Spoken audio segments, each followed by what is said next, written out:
A perfect night for football. Southern Utah plays their 5th straight ranked opponent, looking to pull the upset and get their first league win of the year as the Abilene Christian Wildcats seek their 8th straight UAC win dating back to last season. Hi, everybody. Welcome to the broadcast. Spencer McLaughlin, Dallin Richards alongside me. Kendall McGuire on the sidelines as well. Southern Utah comes into this game 1-5 without a conference win. That is not stopping Keith Patterson from telling his Wildcats team just how good the Southern Utah squad can be.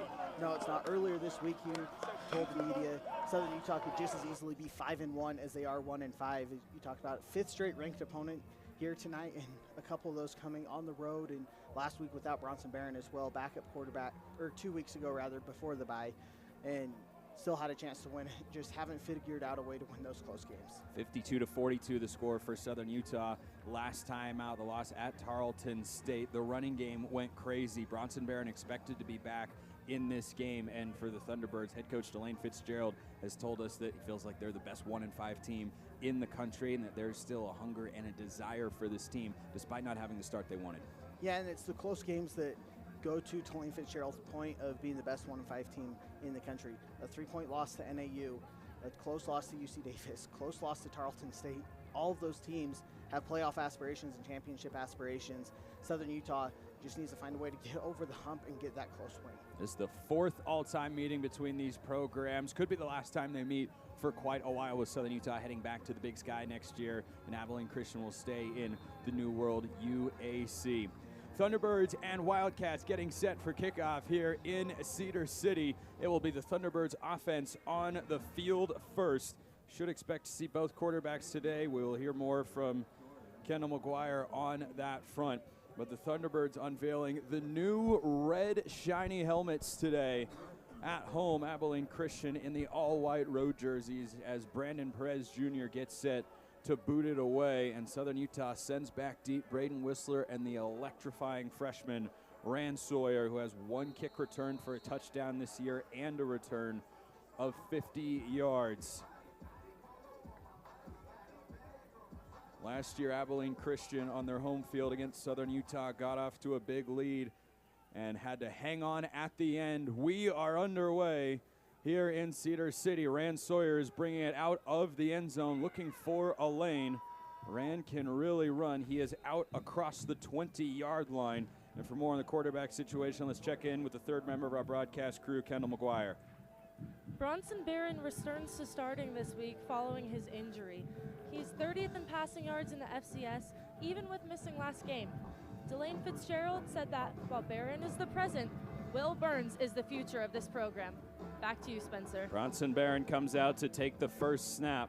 We will see plenty of Will Burns as well, who had a great day last week, and Josh Dye right next to him, one of the leading rushers in all of FCS college football, 3rd nationally.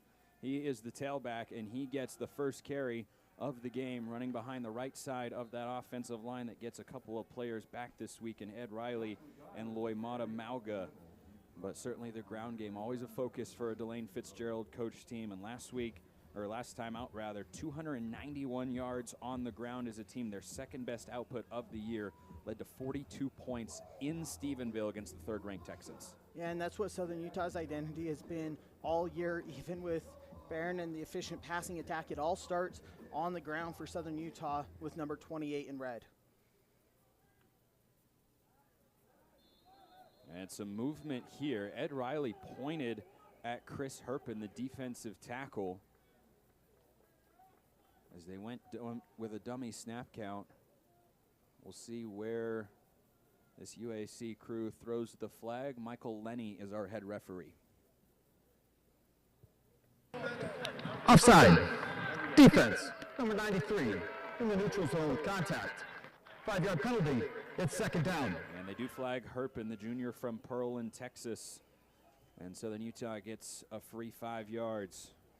That's a heads-up play from Riley, his first game back from injury, but you get the defensive line to jump off sides, point, make him touch you, get the easy 5 yards, make it 2nd and short.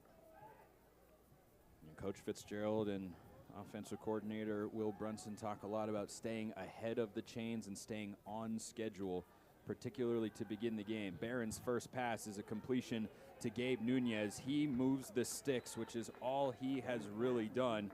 And for more on Gabe Nunez, let's check in with Kendall once again. Kendall?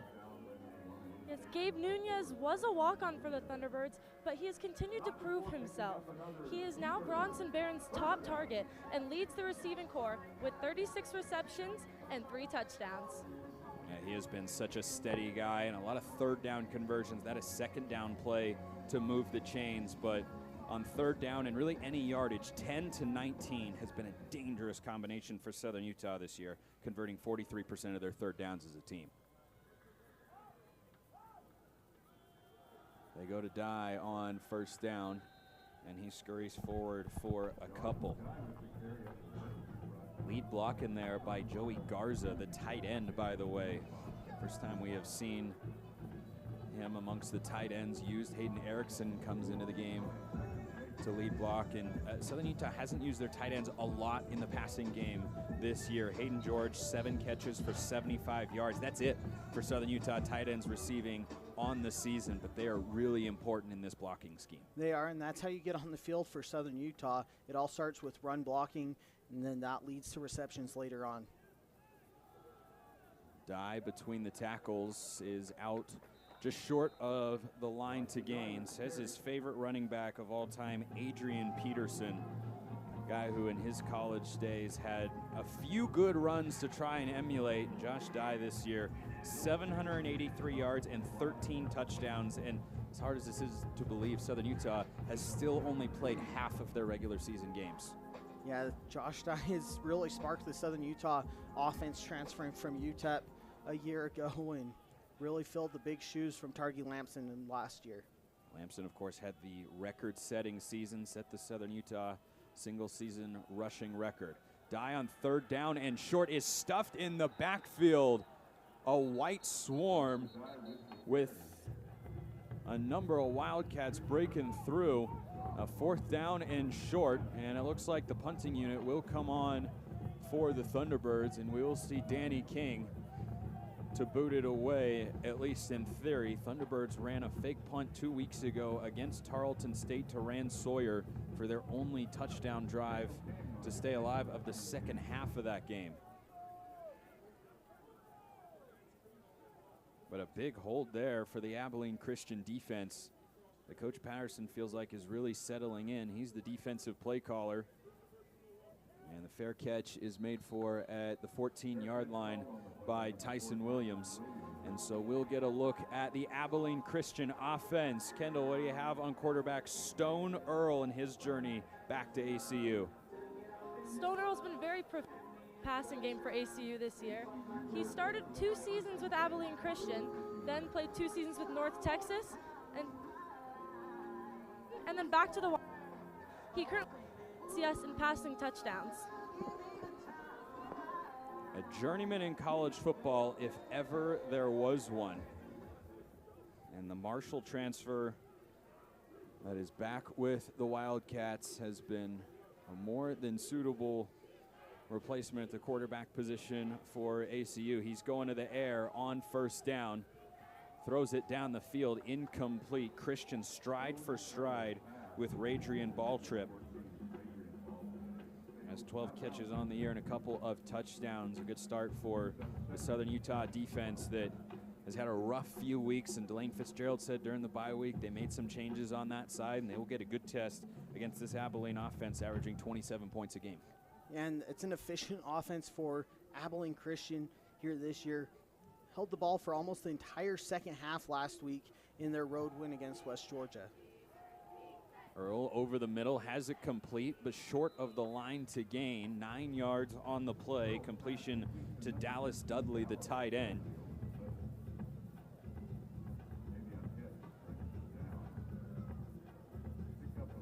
Or the wide receiver, rather. There are a couple of tight ends in this Abilene Christian offense that will get some run. And an early third down, money downs, one of the keys to the game for Coach Peterson and the Wildcats. They hand it off on the motion, first down and more.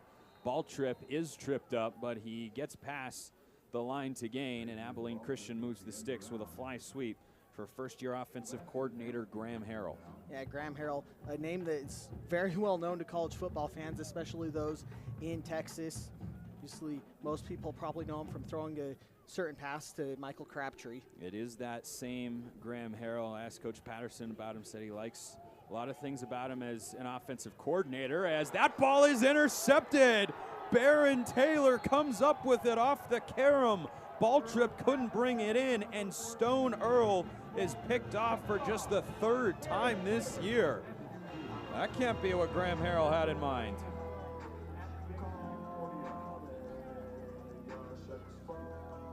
Delane Fitzgerald was praising the defensive backs coming into this game. They make a play. Southern Utah with the ball when we return.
Southern Utah forces a turnover, something they haven't done a lot of this year. That's just the second interception of the year for this Thunderbirds defense. Their first since August 30th, the season opener against Idaho State. And Baron Taylor, the fourth leading tackler on the team for Southern Utah, comes up with the pick, and Bronson Barron in plus field position. And see Southern Utah, they try to take a shot here after the turnover. Barron against a three-man rush. That's deflected in the air, incomplete. Flying off the edge, Alex Bowman Jr. got a hand up, and it is, actually might have been Chris Wright coming off the edge, a second down and 10. And as a defensive lineman, you're told if you can't reach the quarterback, put your hands up, get those deflections, as they either lead to an incomplete pass or sometimes can get a turnover.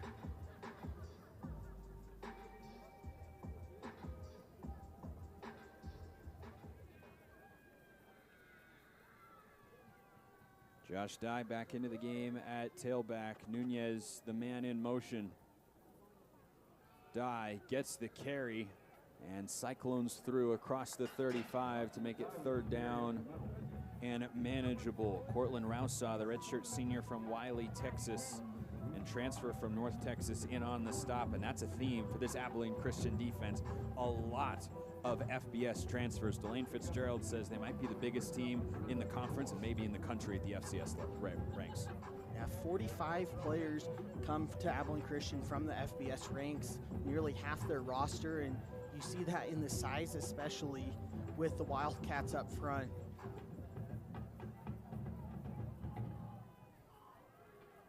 Thunderbirds a third down and 4.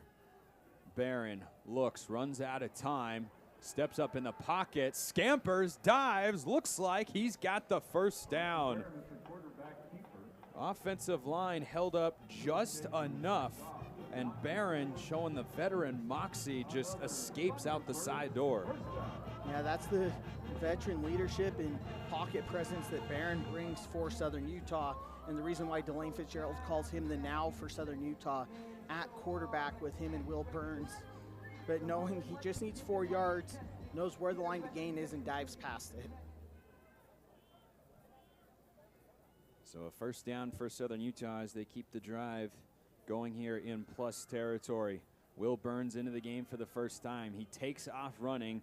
Abilene Christian ready for him. And for more on him, Kendall, what do you got?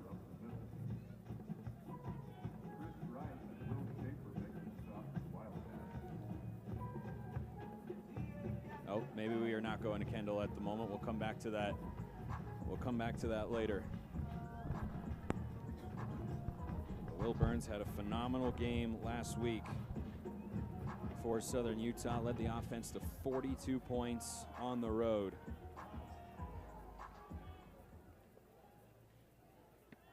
And he is still in there with Josh Dye. Wasn't ready for the snap, turns and runs. The flag flies on the play. Let's see if this is a false start.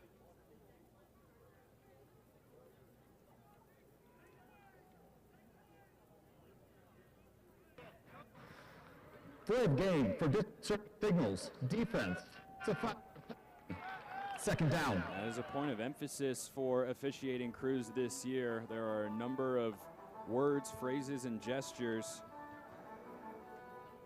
that cannot be said by a defense in order to try and induce a snap infraction or a pre-snap penalty like that. And that's what the officials felt like they got there. And Southern Utah goes from a broken play to a free 5 yards, get back to second and short, back in front of the sticks for the Thunderbirds offense. Burns flares it out to Dye, who makes a good catch, and he is brought down just short of the line to gain. Great tackle by R.J. Miles Jr., who Coach Patterson said has been a pleasant surprise for this Abilene Christian defense. Makes the tackle to set up 3rd and 2.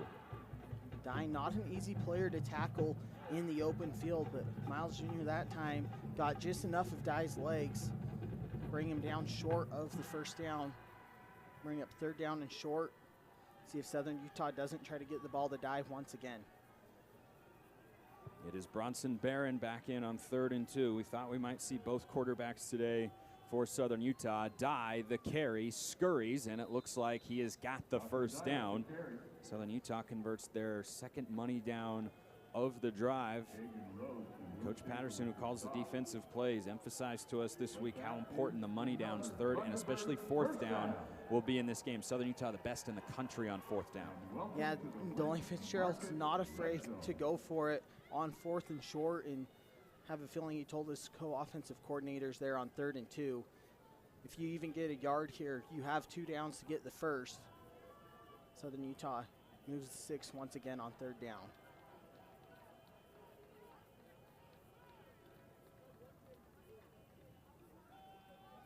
Barron to the air, floats, Carr can't find it.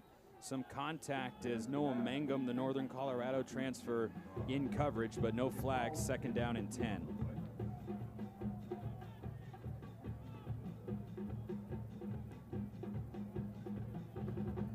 Carr there looked like he was trying to get a defensive holding call, but the official saw it differently and just overthrown there from Barron. Carr was unable to locate the ball in the back of the end zone.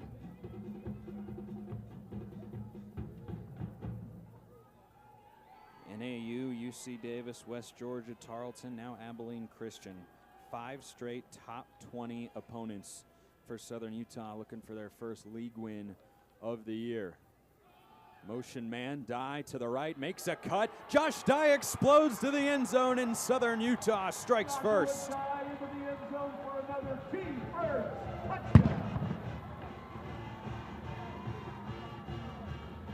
That's a great move from Josh Dye.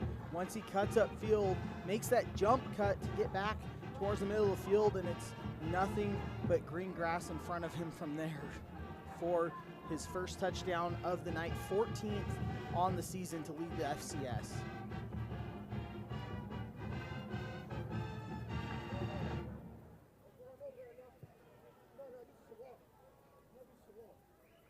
Jaden Rogers is on for the extra point. Doesn't get a good strike on it, but it is good. 7-0 with 5:40 to go here in the first quarter. Southern Utah will kick it back to Abilene Christian when we return.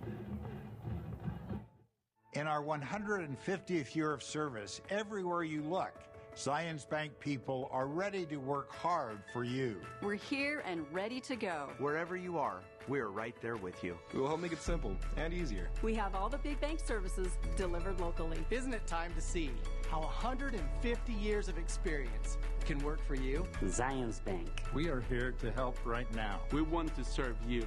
Now more than ever, Zions Bank is for you.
Southern Utah takes advantage of Stone Earl's third interception of the year with an 8-play, 40-yard drive, and the 18-yard touchdown run by Josh Dye has given them a first quarter lead over 13th ranked Abilene Christian,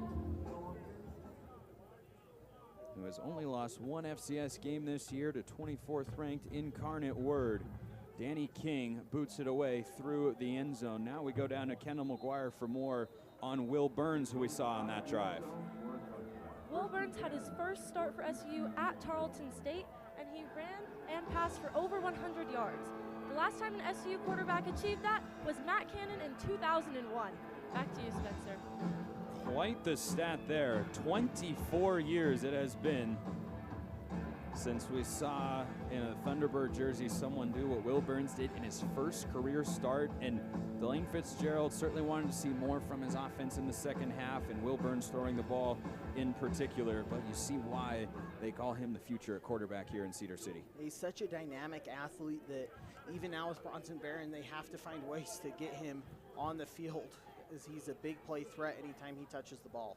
J.J. Henry is lassoed down by Barron Taylor, who had the pick after a gain of 4. Henry, the one-time Ole Miss transfer. What a football game they played earlier today. Just hauled in his 27th catch of the year. Make it a 2nd down and 6. Abilene Christian last week on the road in Carrollton, a 31-13 win at 21st ranked West Georgia as Stone Earl takes off to the edge. Dye gets him out of bounds. They spot him just short of the line to gain to make it a 3rd down and 1. But Stone Earl, outstanding last week. 241 yards and 3 touchdowns through the air, 78 yards running in that game. He is a dual threat guy for this Wildcats offense. And you see it there, perfect read on the option, getting to the edge. There, make it 3rd down and short. Spot where Abilene Christian can move the chains on these money downs.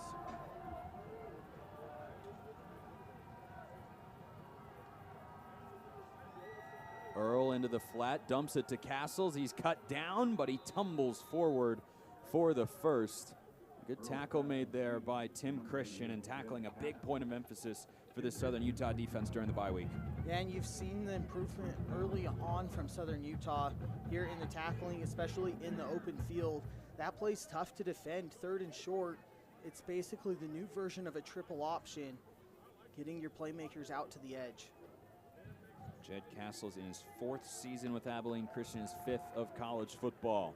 Earl, an experienced guy himself, twirls out of pressure, takes off to run, and just scoots out of bounds after a gain of a couple, chased there by Southern Utah's linebacker tandem, Mason Stromstad, Sebastian Adamski. Those two guys can really make plays for this defense. Yeah, if you ever have a hard time finding out who made a tackle for Southern Utah, it's a good chance it's one of those two, or they were at least in the pile. Ball hawks for the Thunderbirds defense.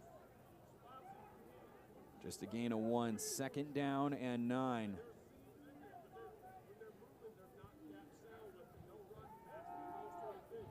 Earl steps up through the pressure, and he's got a lane. Stone Earl veers to the right and goes down after a 1st down carry. Southern Utah has seen a lot of mobile quarterbacks this year, and they have given this Thunderbird defense some problems. They have, and you see it here on what looks like it was a design quarterback draw. Earl goes right back up the middle after the defensive line rushes into the backfield, picking up a 1st down, and ACU starting to pick up some yardage on this drive and stack good plays on top of each other. Earl to the air, zips it on the slant, complete, close to the line to gain. That is Dudley with his 2nd catch. You know, Graham Harrell, such a big name in college football. Keith Patterson told us there probably aren't 10 people you could pull off the street in the state of Texas who don't know who Graham Harrell is. And in his 1st year as offensive coordinator, you might think a disciple of the late and great Mike Leach. He might be an all-air raid sort of guy. This was a prolific passing offense last year, but Coach Patterson likes that Harrell has brought balance to this Abilene Christian offense with the run and the pass. And it helps them so they can go with the hot hands. And he's got a man down the field here, complete. Abilene Christian moving the chains, brought in by Hut Graham, who ran wide open on the Southern Utah defense. But it's the ability for the Wildcats to run the ball that sets up that play action, and Earl just drops that right in the bucket over the linebackers of Southern Utah for another 1st down. After the 1st drive interception, Abilene Christian marching right down on the field in this Southern Utah defense, giving up an average of 446 yards per game on the year. They have struggled trying to figure some things out during the bye week. A handoff here, Stromstad with the 1st hit, but running right through the arm tackle, Jordan Vaughn, the one-time Wyoming transfer who's gone for just 292 yards and 4 touchdowns this year. But he and Rovon Banks Jr. provide kind of a sneaky, nice running back tandem for this Wildcats offense. And you see the physicality there in the rushing attack for the Wildcats on 1st down. Something Coach Patterson talked about earlier this week was when you play Delane Fitzgerald team, you have to match the physicality. They're doing that here early on the offensive end. And they give it to him again, looks for a lane, dragging red jerseys, refusing to go down with some help from his friends. 5 new offensive linemen for Abilene Christian this year. Coach Patterson talked about the right fit is what they were looking for when going about getting anyone in the portal, but especially along the offensive line. And those guys seem to be really gelling at the midway point of the season. And if you need any more evidence that an offensive line is gelling, last week on the road at West Georgia, the 2nd half, they held the ball for 23 minutes of the 30 there in the 2nd half to seal the win.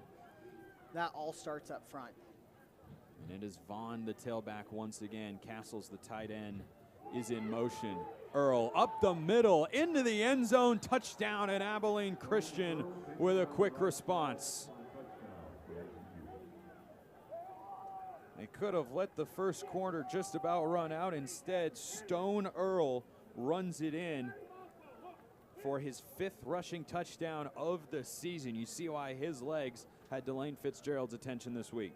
And another great read from Earl on the option there. Saw the defensive line for Southern Utah attack the running back, He pulls it out late and walks into the end zone. 10 plays, 75 yards, 5.5 minutes. That's what this Abilene Christian offense has done a lot of this year. Last week against West Georgia, they had a 19-play, 94-yard touchdown drive. And Southern Utah will get the kickoff when we get back. All tied at 7 with 7 seconds left in quarter number 1.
Play 75-yard drive in 5.5 minutes. Abilene Christian, number 13 team in the country, responds with a touchdown drive of their own here on the road. Spencer McLaughlin, Dallin Richards alongside me on that drive. We talked about the balance that first-year OC Graham Harrell has brought, and the Wildcats put it on full display. Yeah, 49 yards passing, 40 yards rushing for the Wildcats here in the first quarter, and obviously 75 of those yards coming on that last touchdown drive, and Stone Earl getting it done through the air efficiently, 5 of 7 passing, also adding 24 yards rushing and the touchdown on the ground.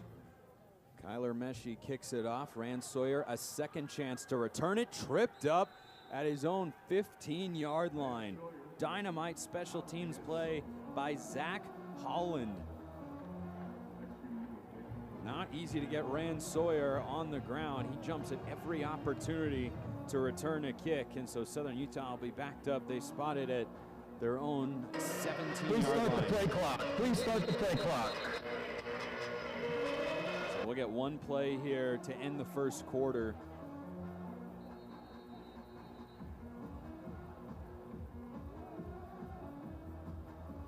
See what Southern Utah does in a tie game here on their home field. In the first 15 minutes, feels like they've gone by in the blink of an eye. Both teams have run the ball a decent amount, haven't had any challenges or too many penalties.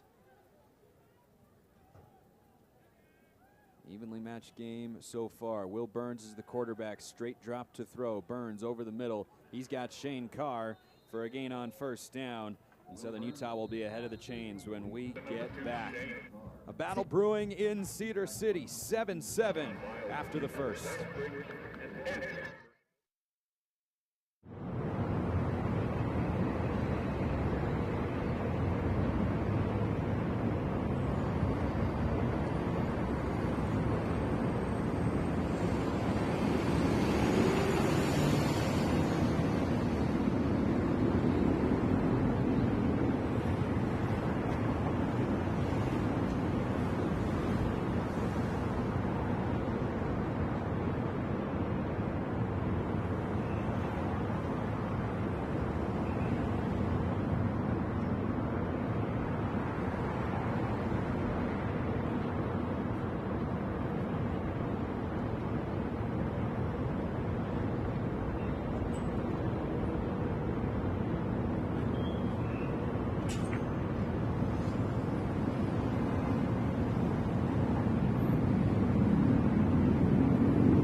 back to Cedar City. Southern Utah has a 2nd down and 6 upcoming after the completion from Will Burns. Spencer McLaughlin with you, Dallin Richards alongside me, Kendall McGuire roaming the sidelines as well, who had a task there in between the first and second quarter. She and the 2025 Southern Utah gymnastics team honored for their 3rd straight conference championship season, 2 in the MPSF, 1 in the MRGC a couple of years ago, and big news on that front as well as they're headed to the Pac-12 next season as an affiliate member in gymnastics. 2nd down here for Will Burns, pulls it out, takes off running, crashes into a few white jerseys. Jocelyn Malaska there on the stop, and he comes up 2 yards short, make it a 3rd down and 2. Bronson Barron returns to the game at quarterback for Southern Utah, and no surprise that we have seen both signal callers play for the Thunderbirds today. Yeah, and both of them getting it done through the air as well. Having Southern Utah show that they trust Will Burns to throw the ball there at the end of the first quarter puts that much more pressure on the Abilene Christian defense to account for his arm as well. Lila Faleula leads the way for Josh Dye, who's spun down in the backfield, and he looks short. No gain on the play as Will Schaefer, the linebacker, one of the leaders of this Abilene Christian defense, broke right through, and Dye had no chance, and Southern Utah has to punt. And Schaefer read that play from the beginning, jumped in the hole. Dye couldn't evade him to get past the line of scrimmage, forcing the 2nd Southern Utah punt of the night. Danny King on to boot it away. Wobbly kick angled towards the sideline. Boy, that probably came off the side of his foot more than he was hoping for. They're marking this up close to midfield at the 43-yard line. That is where Abilene Christian will have it when we come back. Wildcats looking to drive to take the lead here as night continues to fall in Cedar City. Looking for a place to stay during your next visit to Cedar City? Our 4 major branded hotels have you covered. At Spring Hill Suites by Marriott, Holiday Inn Express and IHG Hotel, and Hampton Inn by Hilton. Enjoy complimentary breakfast, indoor pool, hot tub, and free Wi-Fi. The Courtyard by Marriott offers additional amenities, including a pool, bar, bistro restaurant with indoor and outdoor dining, and event space. Our modern and functional accommodations are perfect for both social events and business meetings. Visit our Cedar City hotels online through each brand's unique website to learn more and book your stay. Here at Culver's, we're known for our fresh, delicious food. What most of you don't know is for the last several years, we've been training Southern Utah's most elite basketball players. Sometimes they need instruction, and that's where I step in.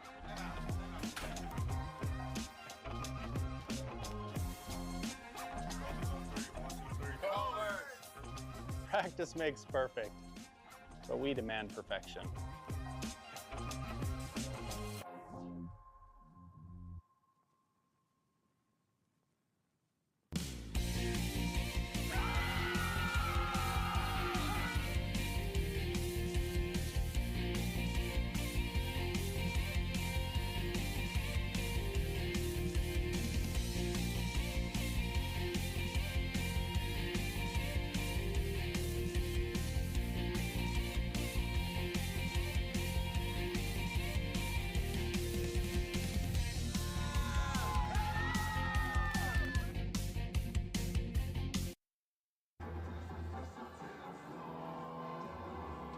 Welcome back to Eccles Coliseum. Abilene Christian with it after a short punt there from Southern Utah.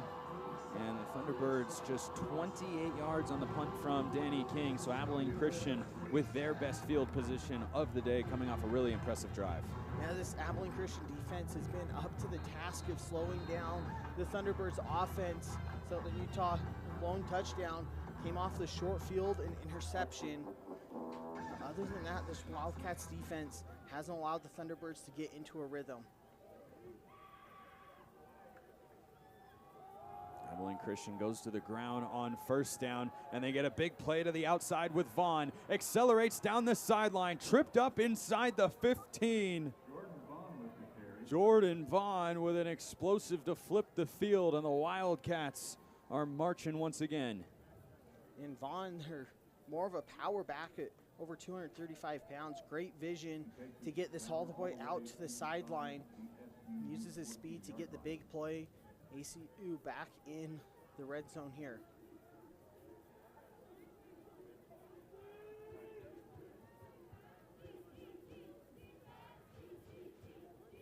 It is Vaughn in motion out of the backfield. Earl looks on the slant, has it complete. That's Dudley with his third catch already, had 2 last week.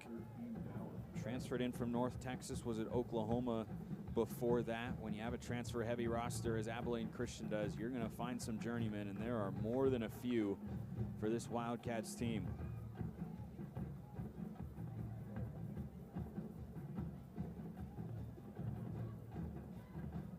Good gain on first down, sets up 2nd down and 4. Wildcats 18 touchdowns and 29 trips to the red zone coming into this game. That's Dudley in motion. Vaughn, the carry, looks, cuts, and he's brought down just short of the line to gain. Looked like Josh Dunn wrapped him up around the ankles. This ACU offense just moving the ball 3, 4, 5 yards at a time. Shows how they've been effective all year and have been able to control the time of possession as well. Best job for your defense is to keep them on the sideline. Wildcats 51% on 3rd down this year. Vaughn tripped up. We'll see where they spot it. He looks to be short. It is 4th down. Southern Utah makes a play. The Wildcats this season 3 of 6 on 4th down, and there is no movement from the field goal unit.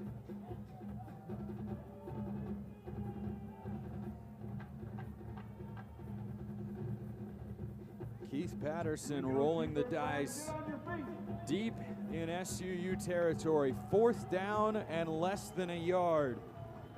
Vaughn is the tailback. Got to watch for Earl's legs in this spot.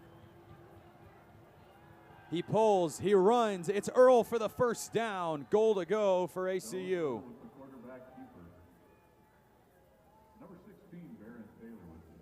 And once you get to the red zone, that's when a quarterback's legs become deadly to a defense. As Earl pulls late there from out of the chest of Vaughn to pick up the 1st down, and ACU knocking on the door once again.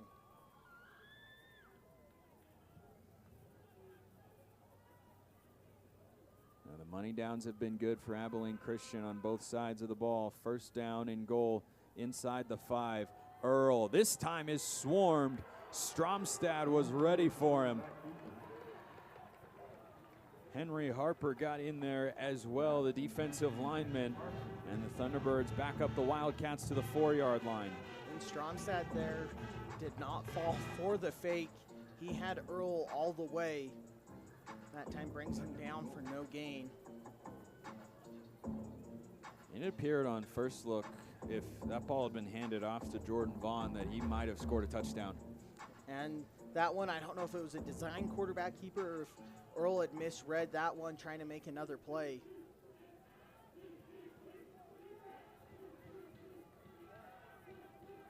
Earl to the air, lobs, corner, knocked away. There is Tim Christian getting his left hand up one-on-one with Dallas Dudley against this big Abilene Christian receiving core. Sets up 3rd and goal. That's just great timing from Christian. You can see the size disadvantage he has, but times his play on the ball perfectly to high point it and get the pass breakup. Might have gotten away with a little bit of a tug. 5'10" going up against 6'2". The flag doesn't show up. 3rd down and goal.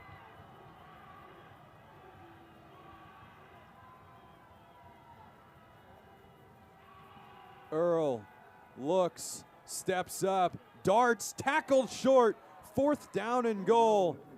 He had a lane for a moment, but Trayvon Swanigan The junior from Kearns, Utah, Coastal Carolina transfer brought him down. And now the field goal unit does trot out for Coach Patterson and the Wildcats in a big stand for Southern Utah's defense. And if you're a defense, once you allow an offense to get into the red zone, it's all about forcing a field goal attempt as the Thunderbirds get the equivalent of a stop with the field goal attempt. Brandon Perez Jr. on Nash to hold, Duff to snap, basically an extra point, and he drills it. 10-7 Abilene Christian. Southern Utah's offense will return to the field when we get back.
Patterson takes the field goal there after they went for it on 4th and short inside the 10-yard line. Dallin, what'd you make of that decision? It felt like they needed points to end that drive. Didn't want to risk not coming up with it. The 4th and short they went for was 4th and about half a yard. This one was 4th and goal from about the 2.5, which I thought the offense would have stayed out on the field, but they settled for the 3 and their first lead of the night. And I think part of that too also goes with the trust you have in your defense and how they've played so far tonight. Kyler Meshi back on to boot it away for the 3rd time in the ball game, goes through the end zone. Southern Utah offense and that offensive line back on the field. Kendall, what do you have on the O-line for the Thunderbirds? Jeremy Perkins is a solid leader for SU's offensive line, but he's joined tonight by 2 other key pieces returning to the field, in Loy Matamauga and Ed Riley, often called the heart of the offensive line. They will all be key pieces in the success of the offense tonight, Spencer. Yeah, they have been key cogs all season long, and Coach Fitzgerald had a lot of great things to say about Jeremy Perkins, who stepped up last week when Ed Riley wasn't available, took over at center, and it didn't really seem like Southern Utah's offensive line skipped a beat. And that's really impressive for Perkins. It might not seem like a lot switching positions from guard to center, but anytime you have to go to a different center than you're used to, scary things can happen. Pitched out on the perimeter to Shane Carr, looking for some blocks, and instead he just finds a couple of yards. Good tackle on the play by R.J. Miles. Dorian Plumley, the one-time Oklahoma transfer there as well.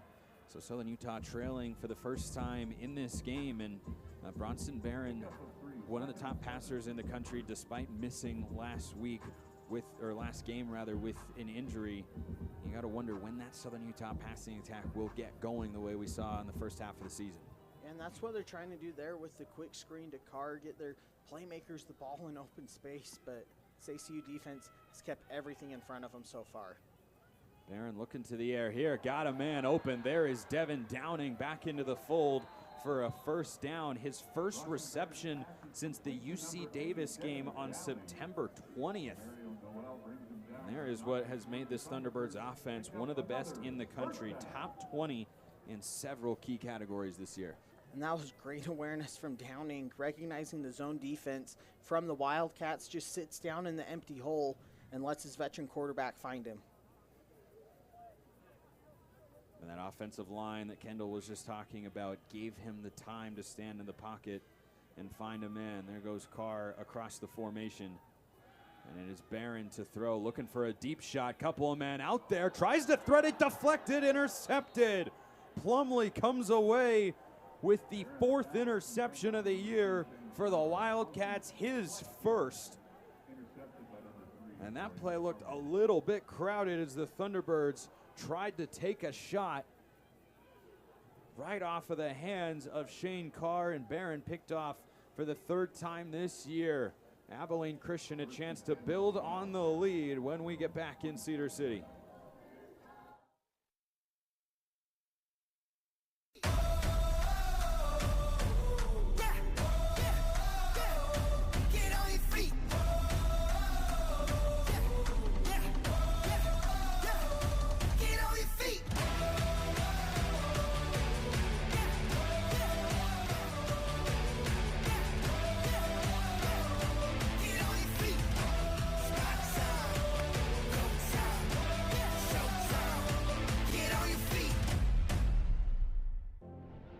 Across the country, there are destinations that are calling.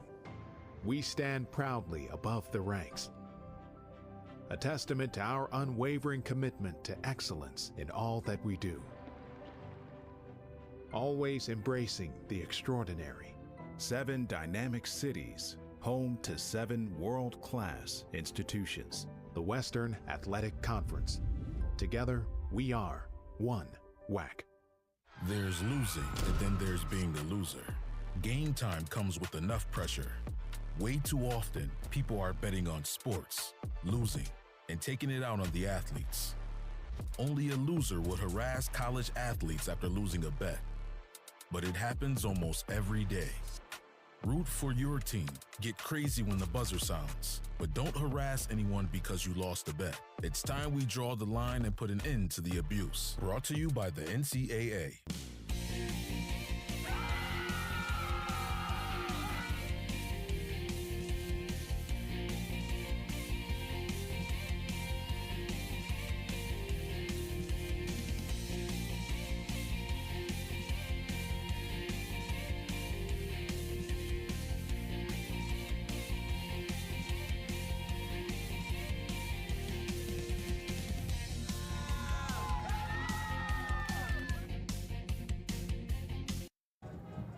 Welcome back to Cedar City. Our second turnover of the game has given the ball right back to Abilene Christian, who have scored on 2 consecutive drives, and Stone Earl has rebounded from the interception, 6 of 9, 55 yards, has also carried it 7 times for 27 yards, and the Wildcats' lone touchdown so far today. Right into the middle of the defense goes Vaughn, who has run the ball really well today. The blend of power and speed, impressive from the redshirt senior out of Manville, Texas. Leading the way for the Wildcats, over 60 yards, rushing on just 6 carries here for Vaughn tonight. And you see the Wildcats continuing to go to the hot hand here. Imagine he gets the ball a few more times here to start this drive. Yeah, Rovon Banks has not carried the ball in this game. It is E.J. Wilson back there next to Earl. He gets the carry, and he is brought down by Sebastian Adamski. For more on him, here is Kendall. Sebastian Adamski is just the heartbeat of the SUU defense. Anytime there's a large play, you can basically guarantee he is involved. He has a team-high 57 tackles in just 5 games, including 6 tackles for loss, all over the field for the Thunderbirds, Spencer. And he has got 5 tackles today here in the second quarter with 6:13 to go. He's their leading tackler, Dallin, and he has missed a game or 2 with injury this season. And that just shows the high level that he's been playing at when he's been on the field for Southern Utah. always involved in the play. Earl under pressure, and he is brought down. Who else would it be but Lando Brown? A penalty flag is down. We will check on that.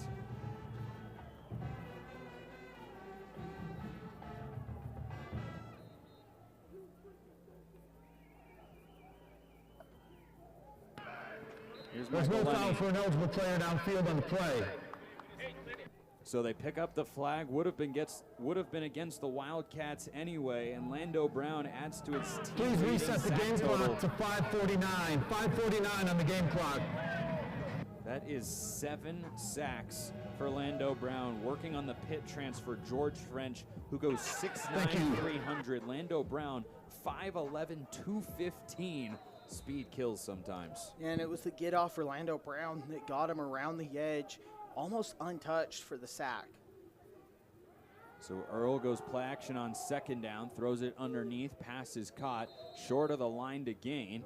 Sean Mays lets up at just the right moment there as J.B. Mitchell, the Eastern Michigan transfer, brings in his first catch of the night, and it is third down and long here for the Wildcats.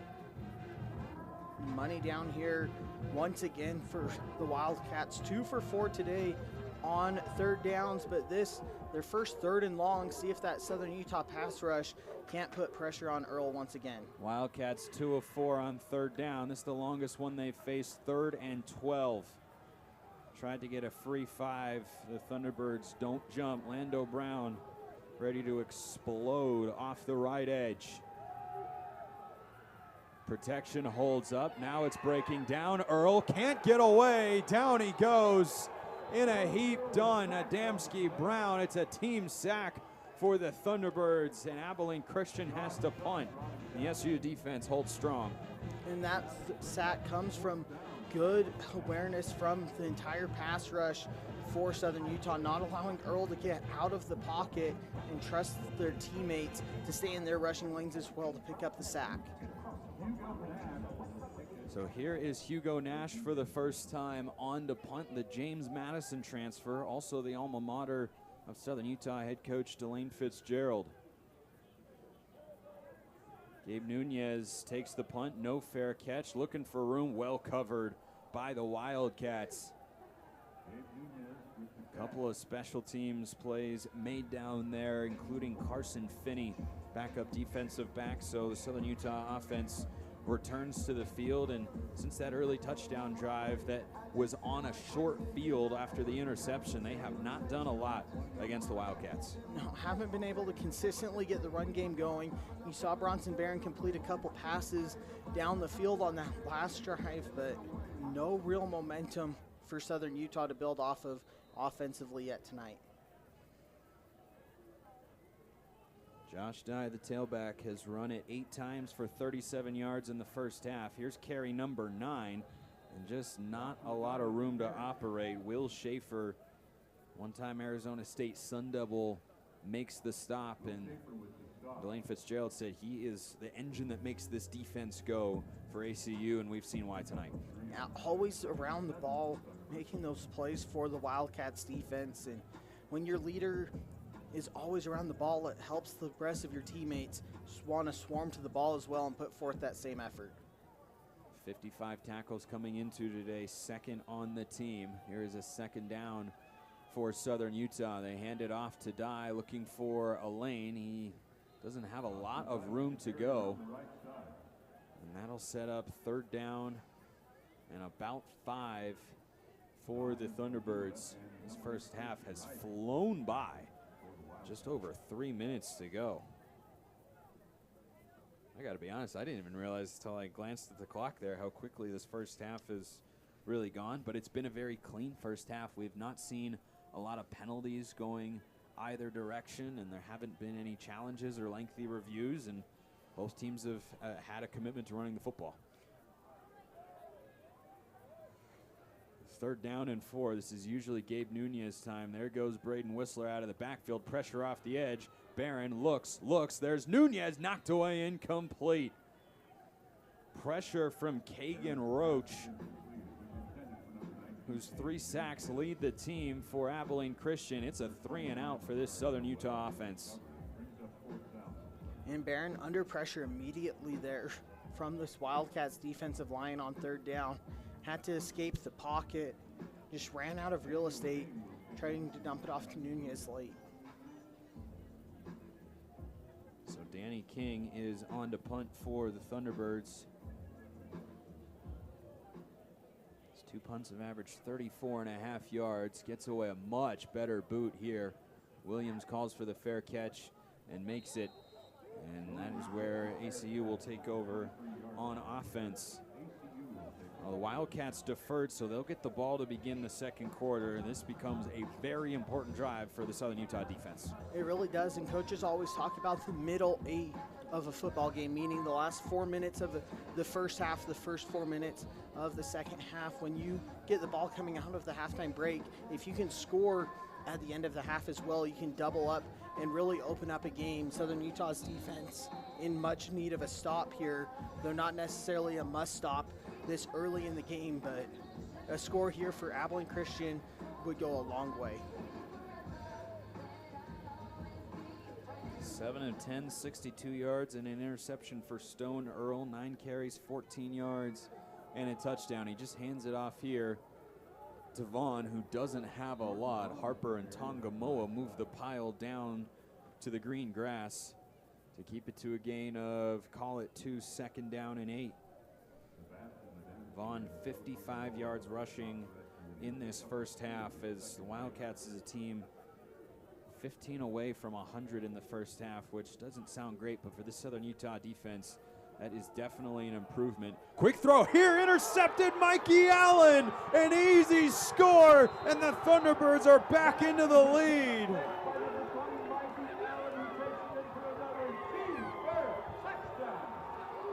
His first interception of the season came in with a team best 4 passes defended. And just a poor throw from Stone, Earl, and Allen, ready to capitalize on it. Delane Fitzgerald likes this secondary, and they have made some plays today. They have, and any defensive coach will tell you tips and overthrows are what make it for defensive backs. Mikey Allen takes advantage of the poor throw, returns it all the way to give Southern Utah the lead once again. Second interception of the day for this Thunderbirds defense. It puts 7 on the board and a 14-10 edge late in the first half. What a swing as we've hit the 2-minute timeout. Thunderbirds in front when we get back.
32-yard interception return, the first pick six for Southern Utah since November 9th last year when Cam Roca returned one to the house against North Alabama. And the Wildcats there, Dallin, tried to sneak a pass in right before the 2-minute warning. And it was almost surprising after running the ball on first down. It looked like they were going to take it to the 2-minute timeout. Instead, tried to sneak that last play in. Southern Utah takes full advantage with the pick six. But I don't think it was a poor read from Stone Earl. He had a man, just a poor throw. Mikey Allen with a good break on the ball. Yeah, just a bit behind and high on the throw. And she talked about Mikey Allen, right place, right time. Sometimes that's all it takes to make an impact play on defense. So right back to the field goes Earl, who's matched his interception total for the season in the first half here against this Southern Utah defense that has struggled mightily this year, but so far so good. 10 points for the Wildcats, and they put 7 on the board. Earl right back to work. Fakes the screen, throws a tight end screen over the middle. Stromstad makes the tackle on Brian Itty Henry. They call him one-time Houston Cougar. And 4 catches for 50 yards last week, and he gets close to moving the chains there on first down. And at 6'2", 250, not the prototypical tight end you see on a tight end screen. Vaughn gets to the edge, makes a cut, and stays on his feet. Jordan Vaughn down the sideline in a foot race. Can Southern Utah catch him? Just outside the 10-yard line, Raymond Crump tracked him down, but in the blink of an eye, the Wildcats move themselves into scoring territory. And on that play there, it puts the Wildcats over 100 yards rushing in the first half, and just great open field running there from Vaughn to break a couple tackles. A 56-yard burst from Jordan Vaughn, and it is first down. They spot him just outside the 10 at the 11 with 1:10 to go. Wildcats still have 3 timeouts. Quick toss outside. Mitchell brought down after a short gain. And Delane Fitzgerald, I believe, just took his first timeout. He too had all 3 before that snap. So thinking about how to get the ball back to his offense, as we mentioned, Abilene Christian will get the ball to begin the third quarter. Yeah, Southern Utah now on defense, just trying to force a field goal here, once again deep in the red zone, trying to give Bronson Barron and the Southern Utah offense a little bit of time to try to get into field goal range to end the half. Please reset the game clock to 1 minute, 2 seconds. Please set the game clock to 1:02. Again. Minute and 2 seconds, a lot of time in college football, especially now with the clock stopping to reset the chains on first downs in the last 2 minutes.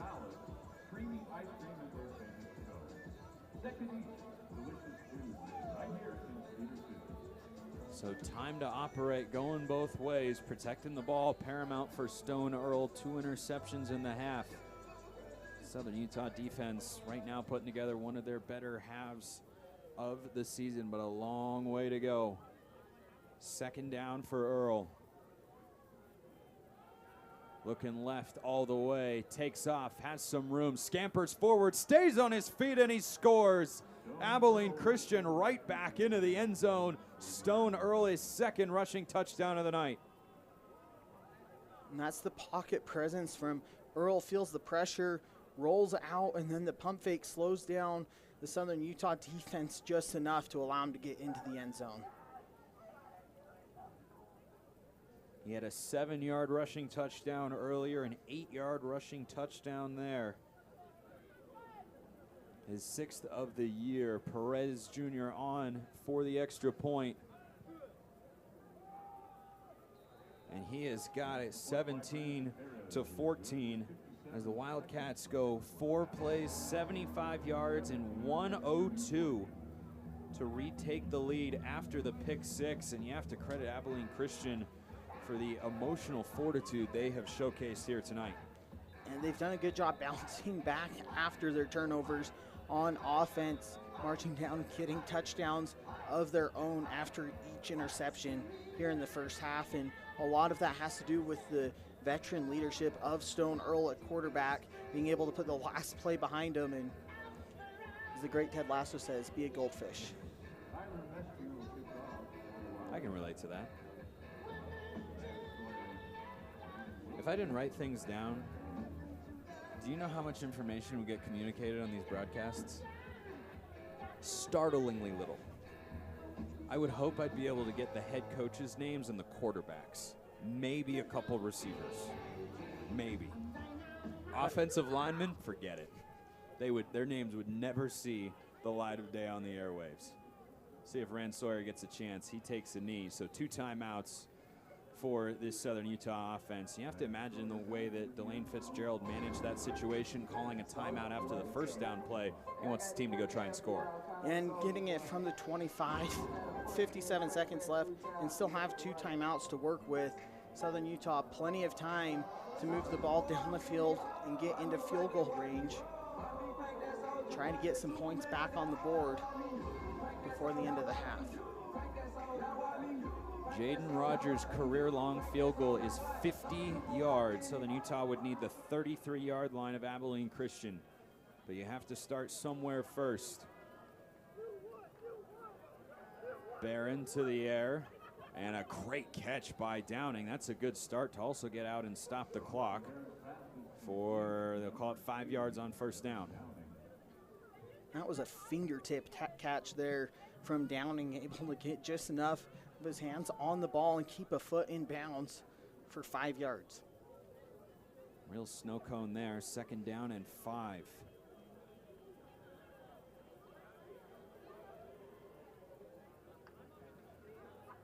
Barron again to throw. There is Nunez. He gets right to the line to gain, and that'll temporarily stop the clock as Gabe Nunez with his 2nd catch of the night moves the sticks. I was about to say we haven't called Gabe Nunez's name much, and right on cue, in my head anyway, he makes a play.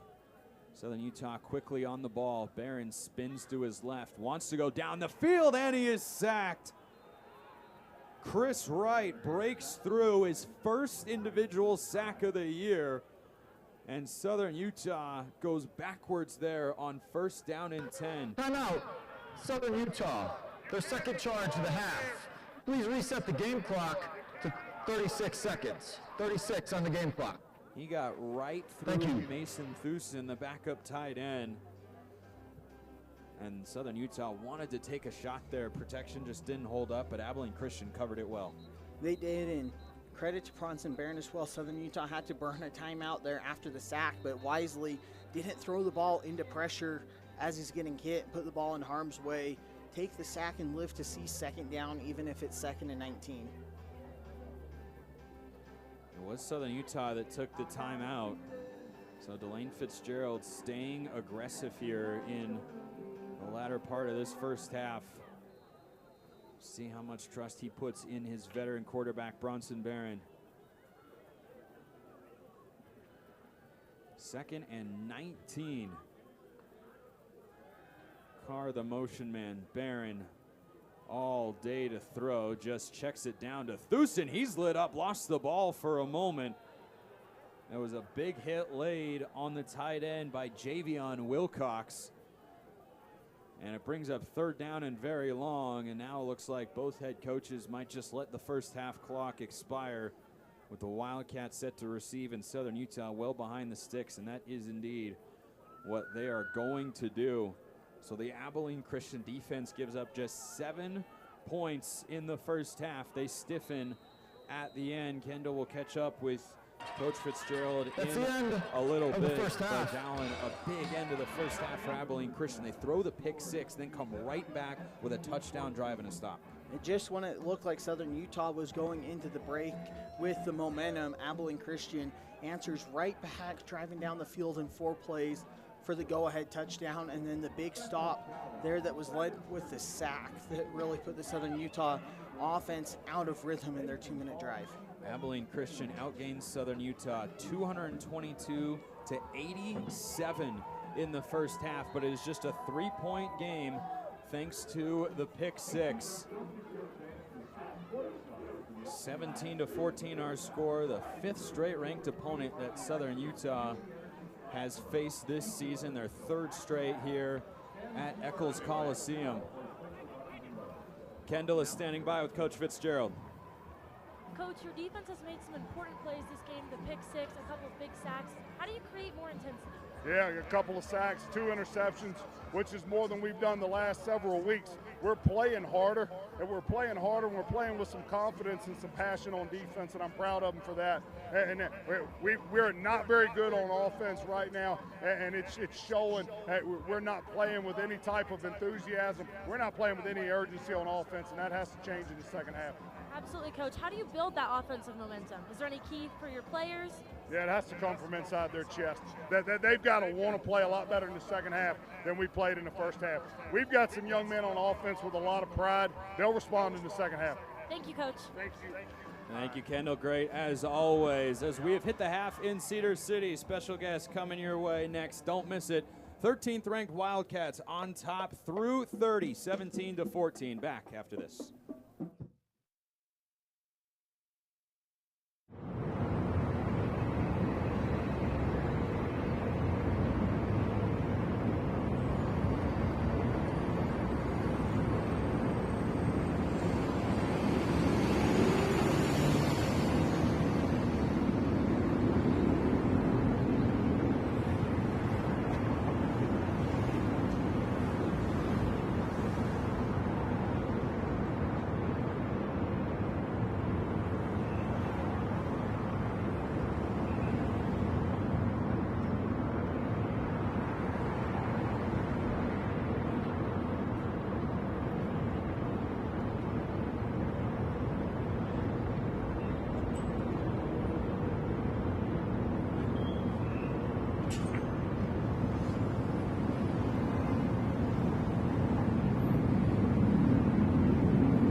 17-14 our score at the half as we welcome you back to the broadcast booth. Abilene Christian the lead, Spencer McLaughlin on hand.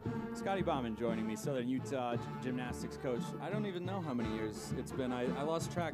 Have you lost track at this point? I have. Well? I tried to start forgetting how many years I've been Once here. you hit the 3-decade mark, did you just say, let's just stop counting and numbers don't matter and they're all irrelevant, right? I know it ages just so fast. It does, but you guys were honored for your conference championship last year, your third straight, 2 in the MPSF, 1 in the MRGC. Where do you feel like your program's at right now? I like the trajectory we're on. With our program, you can always tell how good we're going to be if you just look at our junior and senior classes, because they're competition-hardened, seasoned athletes. And we have 16. We have 11 juniors and 5 seniors, and they're all very good. So I like the direction we're going right now. Last year, you won the conference championship, and you talked to me a lot going into that season about how many new routines that you had compared to the season prior. What was it like to see that progression throughout the course of the year with where you started and where you ended up in NCAA regionals once again? Anytime you're putting in new athletes in spots, and we had to fill a lot over the last couple of years, you run a risk. But, you know, these girls work hard throughout the summer. They don't go home. They can, but they just don't. They go home and they get bored within a couple of weeks and they want to come back. And so they train all summer long and they work so hard. I think that they're going to be actually amazing to watch. They're just, I love the preparation that they've done this year. They've worked hard. One of the girls on that roster is part of our broadcast crew, Kendall McGuire. How awesome is it for you as a coach to see one of your gymnasts going outside of what you're used to seeing her? I love seeing Kendall do her thing. She loves this kind of stuff. She loves broadcast, and I love our broadcast school here. They're fantastic. But Kendall does a great job. Wait till you see her bar routine, everybody. She's going to be amazing. You guys announced some pretty big news in the offseason that this year in the MPSF will be your last one. Talk about that. We love the MPSF. Davis has pushed us to the edge every year. That's one very good, tough program. Tanya does a great job with that school. And we have them one more time in the MPSF. It's been a great conference for us, but we are really looking forward to going into the Pac-12. It's more natural rivalries for us with Utah State and Boise State. And we open up January 9th against Boise State, so our future Pac-12 opponent. And you're going to want to come see that here in Cedar City.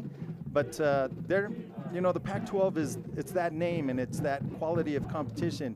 So it'll basically be the MRGC, but we'll swap out Oregon State for BYU. So, what is it like going into that conference and all the work that obviously goes into making a change like that? That's 35 years of work of going into that. It's just slowly building that success over the years, and you start to have those bigger conferences look at you as a serious contender.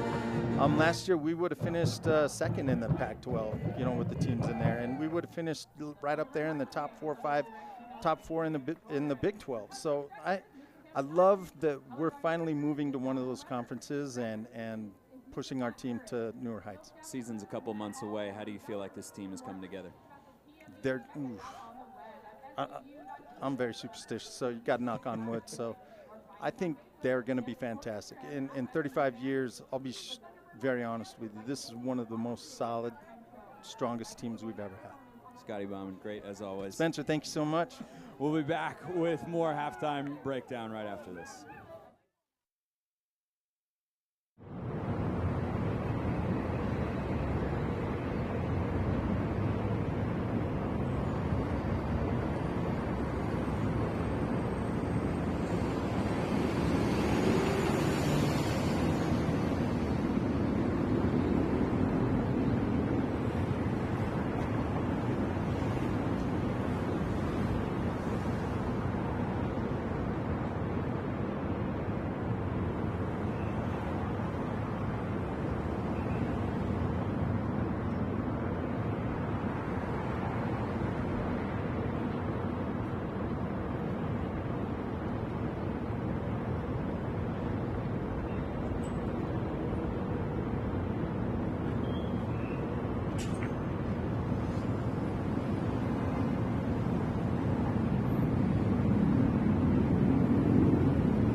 Cats with the lead at the break, 17-14. Spencer McLaughlin, Dallin Richards alongside me here from Eccles Coliseum. Somehow we have already hit the halfway point of the college football regular season. Southern Utah 1-5, Abilene Christian 4-3, but 3-0 in conference play going forward. Their 9th straight UAC win dating back to last year. Keith Patterson's just simply got his program playing a lot of really good football. They do, and you see why they're the reigning UAC champs from last year, going 7-1 conference a year ago, unbeaten early in conference play, and the first half of the season went just as fast as the first half here did tonight. Yeah, it certainly did. And for Abilene Christian, they'll have a bye after this week before they return home, and a big game against Tarleton, in one that we could really look back one day and say that was what decided the UAC championship and a bid to the playoffs. And that's one of those games that when the schedules came out before the season that everyone had circled of this is a potential championship game. Obviously, there's other teams that had aspirations to be in that conversation as well, but you knew Abilene Christian and Tarleton State were going to be in that mix, and that should be a great game for Abilene after a bye. Southern Utah, another big game next week, though, for the Thunderbirds. Yeah, Stone Earl struggling a bit today, throwing the ball with 2 interceptions, but him against Victor Gabal is a great quarterback matchup in the UAC for Southern Utah. Meanwhile, trying to get their first conference win today, but the battle for the Axe looms next week as well in St. George against Utah Tech. In a season that hasn't gone the way the Thunderbirds would have hoped, a rivalry win would go a long way for Coach Fitz and his program. Yeah, it does, but it starts with the second half here tonight for Southern Utah and finding those adjustments, especially on offense. The defense doing enough to keep them in the game while the offense finds a rhythm, but if you can carry that momentum and get a rivalry win next week on top of that, it could change the whole outlook of the season. Yeah, you heard Coach Fitzgerald tell Kendall going into the break he didn't like what he saw from the offense in the first half. That pick 6 from Mikey Allen, a big turning point in this game. It was a huge play for Southern Utah, and even just the defense getting those big plays, aside from the big run from Vaughn there on their late touchdown drive to retake the lead. They've done a good job of not allowing those big plays. Just need to tighten up the rush defense a little more and find any momentum and rhythm on offense. Yeah, Southern Utah trying to get Josh Dye going, you would think, in the second half. Bronson Barron in the passing game have been quiet by their standards as well. We'll take a break. When we come back, we'll keep getting you ready for half number 2. Abilene Christian up 17-14 at the break, back in Cedar City after this.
Abilene Christian in their 4th all-time meeting getting sent for half number 2. Spencer McLaughlin, Dallin Richards, Kendall McGuire with you on a perfect night for football. That crispiness that starts to move into Cedar City around this time of year is really out there. I mean, we don't feel it in the broadcast booth. It's perfectly comfortable in whatever temperature we want. But for the guys out there, it has to just feel like the perfect football weather tonight. Yeah, mid-50s doesn't get much better than that, especially after Cedar City saw snow earlier this week. It warmed up just enough to get the crispness in the air, and it feels like football. Certainly does, and for Southern Utah, they're trying to get their offense back into the rhythm they had over the first half of the year. They came into today 13th in points per game in the FCS, 16th in yards, 30th in passing yards, 20th in rushing yards. But you look up, and sure, the pick 6 adds some context to that, but just 87 total yards in that first half. Delane Fitzgerald told Kendall McGuire they have to be better. Yeah, they have to, and you look at it, Josh Dye, only 43 yards rushing on 10 carries there in the first half, and aside from the 18-yard touchdown, didn't have any plays that were bigger than 2, 3, 4 yards for the Thunderbirds rushing. And then Bronson Barron, 6 of 10 passing, but just 37 yards. They did take that one shot down the field there in the second quarter that ended up being intercepted off the hands of Shane Carr. But nothing really down the field, no explosive plays in that first half for a Southern Utah offense that's lived on explosive plays this year. So Jaden Rogers out to boot it away for Southern Utah. It is actually Danny King that comes out. He has handled the long kicking duties tonight for Southern Utah. Rogers remains the place kicker. There has been a fair amount of turnover with the specialists for Southern Utah over the last couple of seasons. King gets a good strike into this one, and it is out of the end zone for a touchback. So out comes the Abilene Christian offense, and I think the word that summarizes what they did well in that first half was respond. Every time there was a turnover from the offense, whether it was the pick 6 late in the first half or the interception in the first quarter, the Wildcats offense bounced back their very next possession, went down and scored a touchdown on 75-yard drives. And it's been the balance for the Wildcats as well. 149 rushing yards there in the first half to just the 73 passing yards. Southern Utah needs to find a way to stop the run here on this opening drive. And Jordan Vaughn in the backfield had a big first half, 111 yards. Half of those came on one run. They dump it in to the flat, and a ball on the ground. Southern Utah chasing after it. Can they get there? First to it, and the Thunderbirds have gotten a turnover on the first play of the third quarter. Eddie Henry coughed it up, and the Thunderbirds have forced their third turnover of the night. Moving on the field is a fumble recovered by the defense. It looked like it was Mikey Allen who ended up with the ball at the bottom of the pile. What a day for Southern Utah's defense, and they get it to the offense with one play.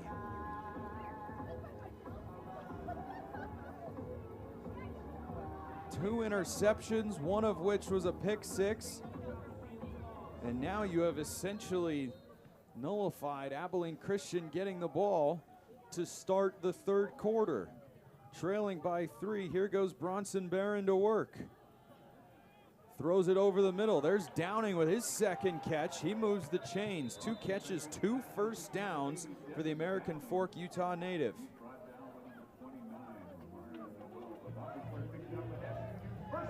Downing once again sitting in the hole on the zone. This time Dye up the middle. He trips. He had a lane for more. Still a good gain on first down. Delane Fitzgerald talked about the energy needed for the Thunderbirds on offense. Good start through 2 plays. And it hurts that much easier to be energized coming out of the break when the defense gives you the ball after 1 play. Thunderbirds look for more points off of Wildcat turnovers. Bronson Barron is 7 of 11 for just 37 yards passing and an interception. He gives to Dye, who is engulfed as soon as he hit the line of scrimmage. That was Chris Herpin who made the stop. gain of a yard sets up third down in what is probably 4-down territory for Southern Utah.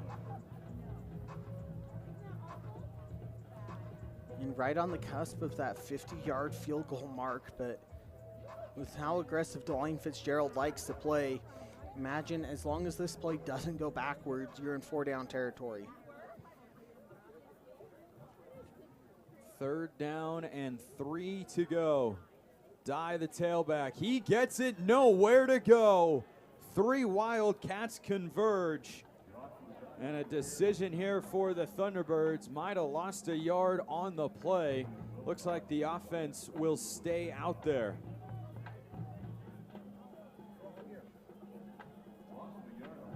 You see number 19, Gabe Nunez, coming back out on to the field for Southern Utah on 4th down.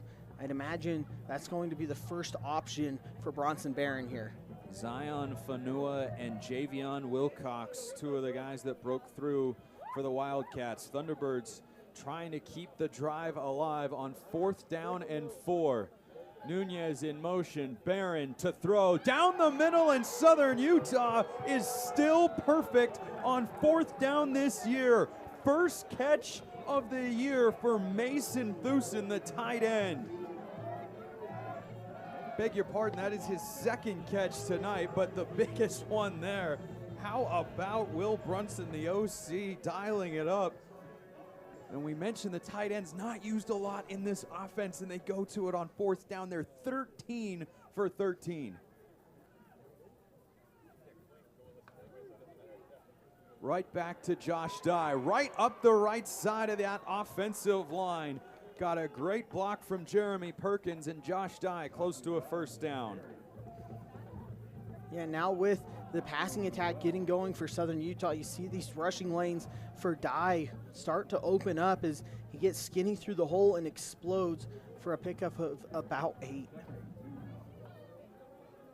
Southern Utah's only other offensive drive came off of a turnover, the interception by Barron Taylor, and a 40-yard touchdown march. Can they do it again here off the fumble? Dye to the edge, Dye to the pylon, touchdown! Southern Utah recaptures the lead.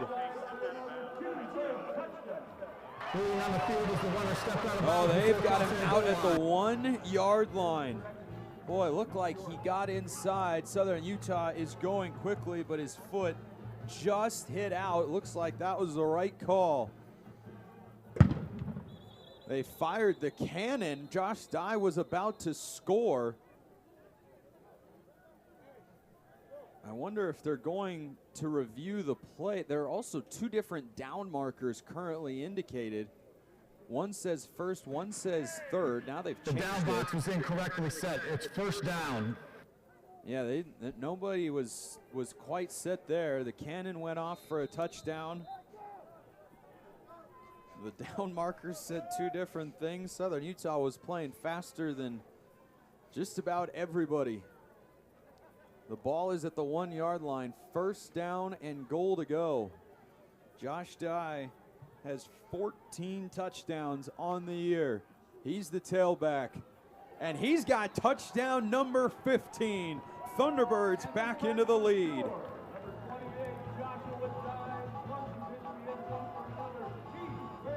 And Josh Dye has a nose for the end zone. This time in the goal line, just dives forward, making sure the ball crosses after being stopped just short on the run before. Leaves no doubt on this one to give Southern Utah the lead once again. And all of their points here tonight have come off of Abilene Christian turnovers. Points off turnover is big. Rogers' extra point is good. And Southern Utah with a perfect start to the 3rd quarter. They lead number 13 Abilene Christian 21-17 in quarter number 3. NCAA athletes don't just compete, they make history. Representing our nation with pride and excellence, they bring home the hardware. Our college campuses serve as training grounds for the next generation of stars. Catch tomorrow's Olympians and Paralympians on the NCAA Championship stage today.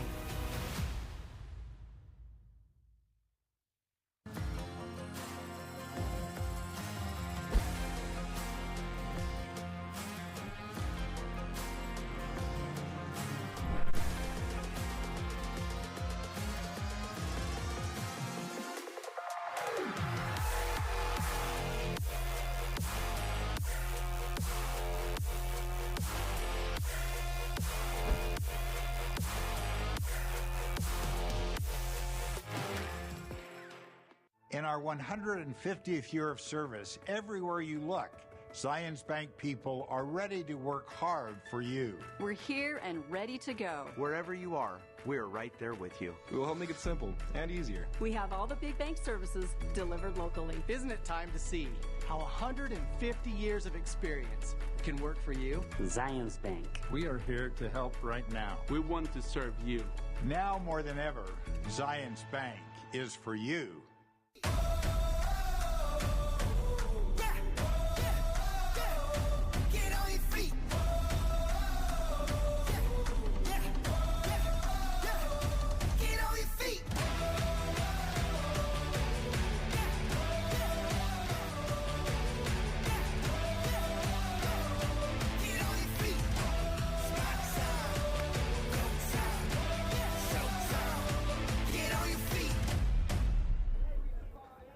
Southern Utah with a dream start to the third quarter. The fumble recovery by Mikey Allen.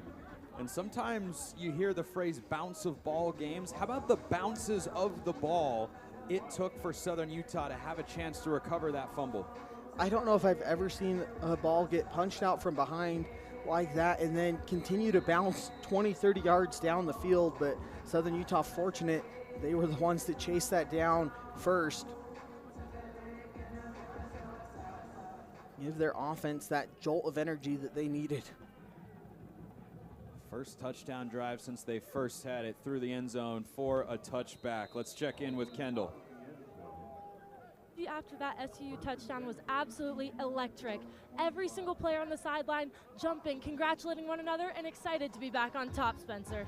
Yeah, it is a huge inflection moment in this game, and it's what Delane Fitzgerald talked to Kendall about. They needed to find the energy. It had to come from their chest, and that's what it's looked like so far. Still a long way to go in this football game, but Southern Utah with an important first step. It was, and it started with the defense that we talked about leading up to this game, that over the bye week, Southern Utah was looking to make any and every change possible to find an improvement on defense. 3 turnovers here already tonight have sparked the energy for the Thunderbirds team. Abilene Christian goes to the ground with Vaughn, and he squeaks his way through a first down carry as he is now over 120 yards on just 8 carries in this game. That has been the bugaboo for this Southern Utah defense. I was just going to say, it feels like Vaughn's touched the ball more than the 8 times he has, but every time he's touched the ball here tonight, he's made a big play for this Wildcats offense. Thunderbirds allowed 220 rushing yards per game on the year. Their season high conceded 357 against UC Davis in a loss to the 9th-ranked Aggies. Stone Earl to throw for the second time here in the third quarter, but it turns into a run. Adamski trips him up as he hit the afterburners there towards the sideline for a good gain on first down. That's another veteran move from Stone Earl, rolling out, looking for a throw down the field, and realizes he's got a big gain on the ground. Just pick up what you can, get it to second and short.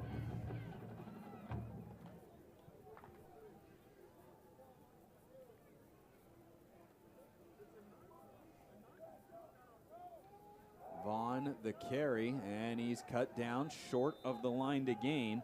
First contact made by Shine Johnson, the nickelback.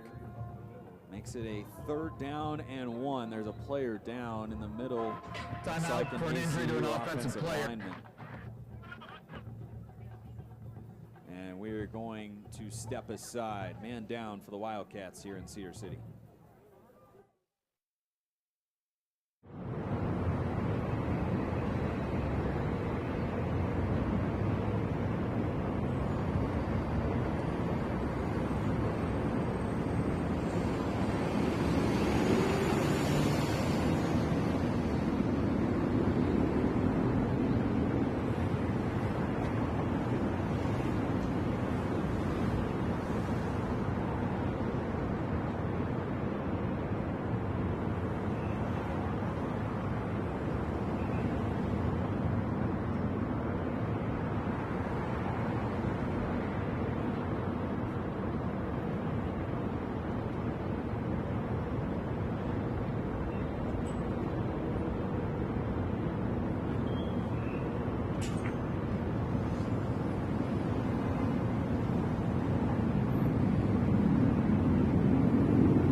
Jordan Vaughn that was helped off for Abilene Christian, their running back, who's got 124 yards tonight.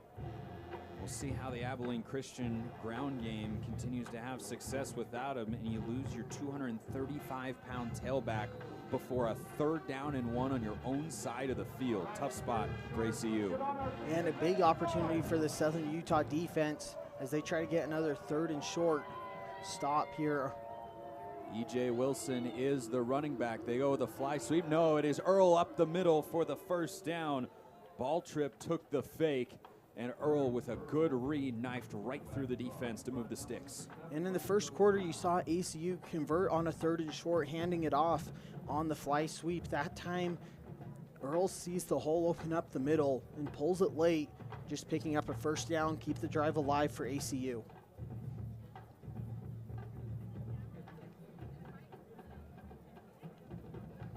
.30 to go here in the 3rd quarter. Spencer McLaughlin, Dallin Richards, Kendall McGuire with you from the Eccles Coliseum rather. Earl pulls it out, zips it near side. Mikey Allen is having himself a game. They say incomplete. JB Mitchell couldn't bring it in.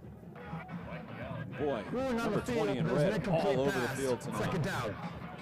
Mike Allen just making big play after big play. That time reads the screen right off the bat, makes a great break to force the incompletion. Please reset the game clock to 8 minutes, 18 seconds. To reset the clock there is initially thought to be a 8:18 on the game clock, please.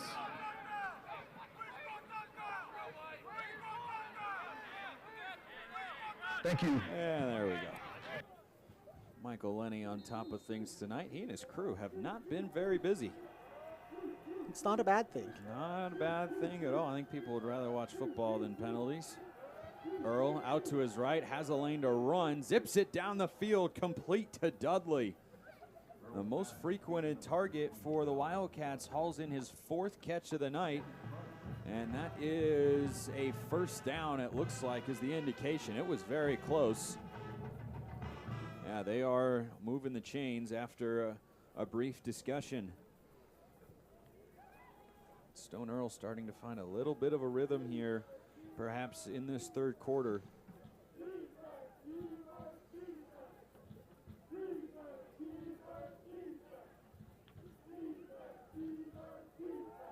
Castle's the motion man. Earl steps up, room to run, makes a couple of cuts, gets leveled as he was going down. Boy, Kavion Hicks has to be careful there. Earl was close to being a defenseless player as he'd already been wrapped up and was fallen to the ground. Yeah, it was close indeed, and I think the saving grace there was that he goes over the top and doesn't make much contact on Earl there late. And that's why there's no look at it for targeting. Yeah, good call there, partner. That is a heads-up play. It is tough to pull up in that moment, but he does well there. 2nd down and manageable for Abilene Christian. Wilson still the tailback. He gets the carry right up the middle, and he is stuffed short. Stromstad and Swanigan in there, but a penalty flag is down on the play. Offense, number 62. It's a 10-yard penalty. 2nd down. That is Luke Roten, the Washington State transfer. He and his brother Landon both came from Washington State this offseason, cementing the right side of that offensive line for the Wildcats. 5 newcomers from a season ago on a team that went to the FCS playoffs, beat NAU, and then lost in the 2nd round on the road against number 2 North Dakota State. Earl, quarterback draw, room to roam. Stone Earl jets to the outside, and he's brought down close to the 1st down marker on 2nd down and 13. And it looks like they are moving the sticks. What a play by Stone Earl. Delane Fitzgerald trying to implore his team to contain the quarterback. And that was another design quarterback draw there for Stone Earl. Did a good job finding the open lane and cutting back to the left sideline to pick up another 1st down and negate the holding penalty. Happened right after you had mentioned how the officials hadn't been very busy tonight. Just thought I'd point that out What to are you. What are you implying there, partner? Anything specific? A handoff here, and a few yards there. Josh Dunn comes downhill with Sebastian Adamski to make the tackle. You throwing out the J word there? Is that the implication? No, I would never. No, certainly not. Especially after Scotty Bauman, your special guest at halftime, had to knock on wood during your interview with him. Look, we may not all be superstitious, but you got to be a little stitious. I've never met an athlete that's superstitious. Second down for Abilene Christian. They pick up the blitz, and it is hurled far side, caught over there right in front of Allen. Good play. Javon Gibson, one-time Baylor Bear, brings it in. Had 5 catches for 76 yards, his second most in a game this season last week. That's his first catch here tonight. He's just short, and it's 3rd and short.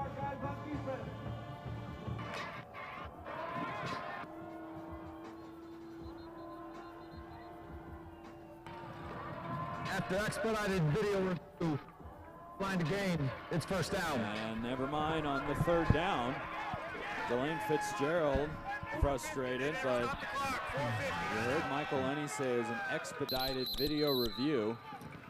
Please set the game clock to 4:50 on the game clock. So they have to reset the game clock once again. That's another new feature of college football this Thank year, you. the ability to not have to go to review, but to do it in between a play like that. Anything to help the flow of the game, I think most people are on board with. Earl to the air, dances and dumps it off to Wilson, who makes a good move and gets inside the 15-yard line. He picks up 7. They've given him 8 yards there on the play. Second down and short in this Abilene Christian offense. Nothing special, but this is what they've been known to do all season long. They just execute and find ways to get down the field. And they don't look for the big home run plays every time they snap the ball, but they're willing to be patient, take what the defense gives them, and methodically move the ball down the field, control the time of possession.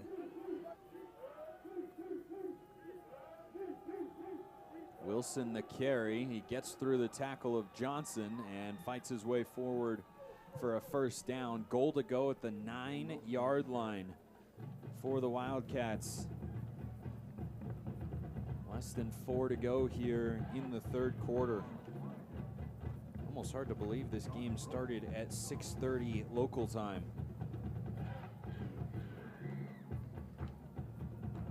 Southern Utah has forced 3 turnovers that have led to their 3 touchdowns, a pick 6 and 2 drives off an interception and a fumble. But the Wildcats, as we've mentioned, have been great at responding with their offensive unit. See what Graham Harrell dials up here. A toss out to Wilson. Might be a hold out there. Flag behind the play. The touchdown is coming back. That was as easy of a call as these officials have had to make all night. Mason Stromstad was just simply tackled. Yeah, something like that. Dragged. Holding. Offense, number 87. It's a 10-yard penalty. It's first down. Eddie Henry having a 3rd quarter to forget with the fumble and now the holding penalty. And Stromstad had such a strong break out to the hedge there on that play that he had no choice but to hold there to try to get it past the officials, but grabbed a little too much jersey to sneak it past them. I think he grabbed a lot too much jersey. There are not many times you will hear me ignore a touchdown because I see a penalty, but when it's that obvious, that's a good indicator of how easy of a call it was. So backed up in a goal to go spot. 1st and goal at the 19 for Graham Harrell's offense. Earl dumps it off. Wilson's got a lot of room to operate. It gets closed down, and he gets just inside the 15. Boy, that looked like it was going to be more than just a 4-yard gain, but a great open field tackle by Tavian Edwards, the safety. It was great open field in Southern Utah. Doing a good job keeping everything in front of here in front of them here on 1st and goal from the 19. You just can't allow anything down the field. Force Earl to throw into the flat late and then rally to the ball.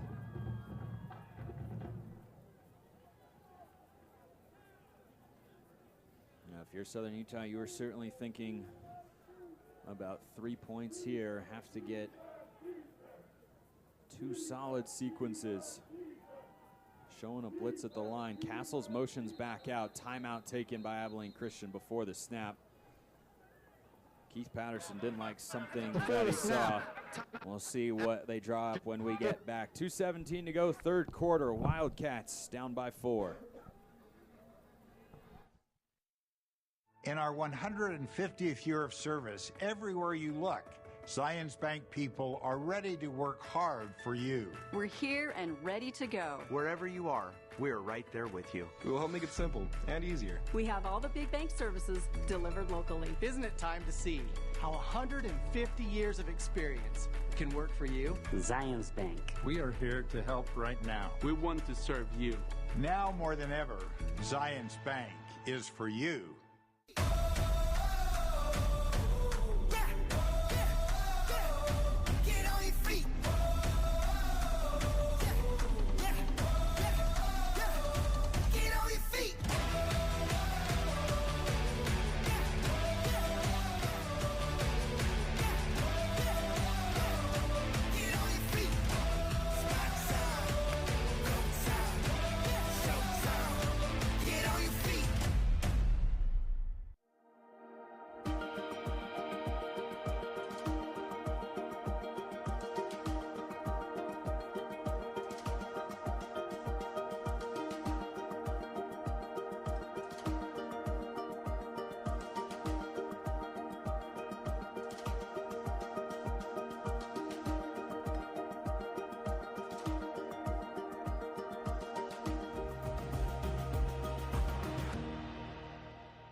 Long goal to go here at Eccles Coliseum for the 13th ranked Abilene Christian Wildcats.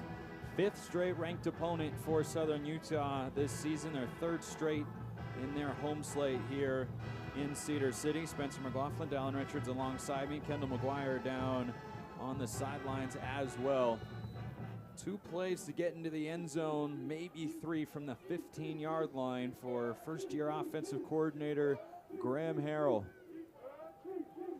It is Stone Earl to throw, runs out of time, gets away from Brown, steps up, now he goes down. Trayvon Swanigan with his first sack as a Thunderbird. And Southern Utah likely to go into prevent here on 3rd and goal from the 17. And that's a pursuit and effort sack there for Southern Utah, not giving up on the play after Earl escapes the pocket initially, sets up a long 3rd and goal.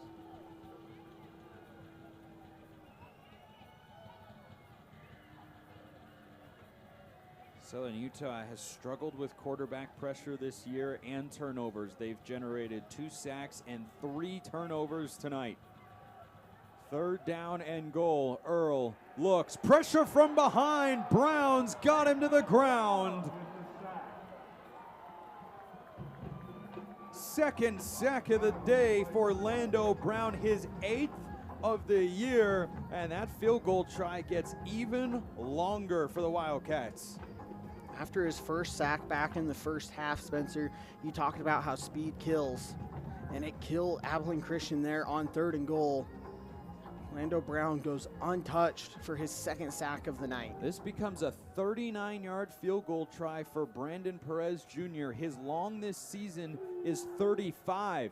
He's got plenty of leg here. He doinks it off the upright, and the Thunderbirds hold Abilene Christian to a 0.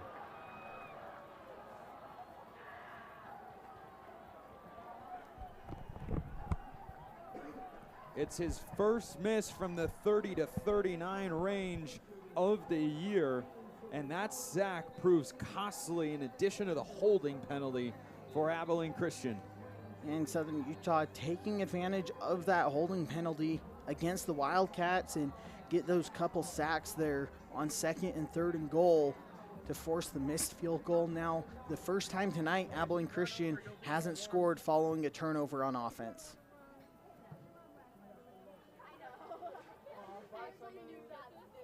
Will Burns in there, quarterback. He tosses it out to Dye, who looks for a lane, and he's got nothing. Wrapped up by R.J. Miles, who has been everywhere in this game for the Abilene Christian defense. That could be the last play of the 3rd quarter if Southern Utah so chooses.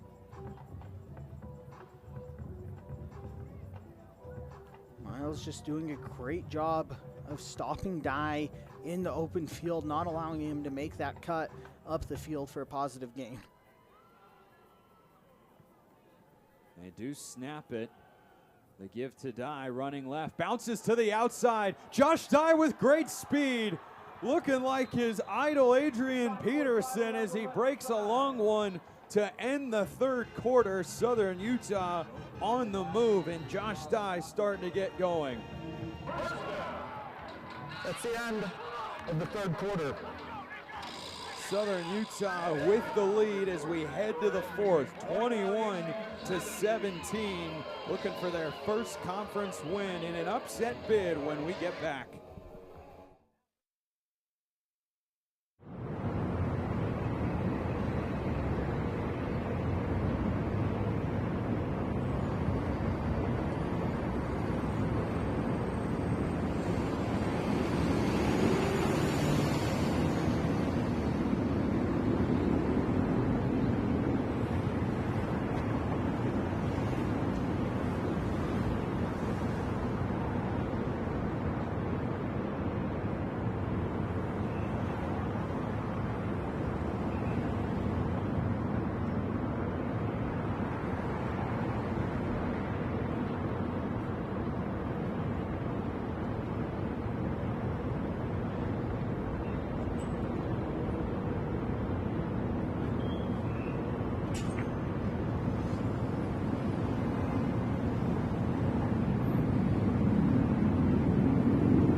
Here's Kendall. Josh Dye has been absolutely unstoppable for Southern Utah. He leads leads the FCS with 15 rushing touchdowns, but says it's just about going out and being consistent, and that the offense's success is his, and his belongs to his offense. Off the field, he grinds just as much, doing 500 push-ups and 600 sit-ups every day. But his true motivation comes from his twin brother, Josiah Dye. He plays on the defense, and growing up, they always told each other, you handle the offense, and I'll handle the defense. So, his twin brother and that special bond is what motivates one of your best FCS running backs. Back to you, Spencer. Great stuff, as always, Kendall. Zion Fanua got the sack of Bronson Barron to set Southern Utah behind the chains, but Josh Dye, another strong game, encroaching the century mark once again off an outburst of 189 yards and 4 touchdowns 2 weeks ago in Southern Utah's last game against Tarleton State. Will Burns rolls out, throws, and it's dropped. Downing has had a nice game today, but let one slip there, and Southern Utah now staring at 3rd and very long. And that's a tough throw from Will Burns, rolling to his left, throwing back towards the middle to Downing, but puts it right on the chest of Downing, unable to hold on to it. Instead of a 3rd and medium, now it's 3rd and long. Southern Utah finds themselves in a hole.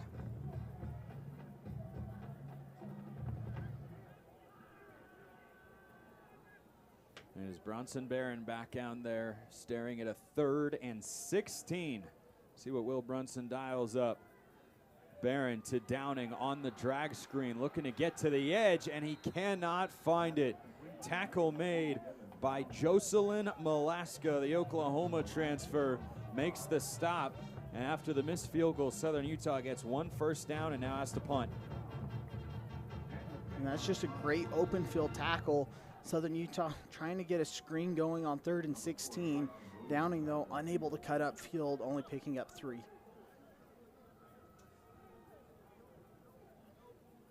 Danny King back on to punt, boots this one away. Another good kick by King. Fair caught at the 9-yard line. A 47-yard punt, and Abilene Christian will have it on their own 9-yard line when we get back. Stone Earl looking to give the Wildcats the lead once again at Eccles Coliseum. NCAA athletes don't just compete, they make history. Representing our nation with pride and excellence, they bring home the hardware. Our college campuses serve as training grounds for the next generation of stars. Catch tomorrow's Olympians and Paralympians on the NCAA Championship stage today.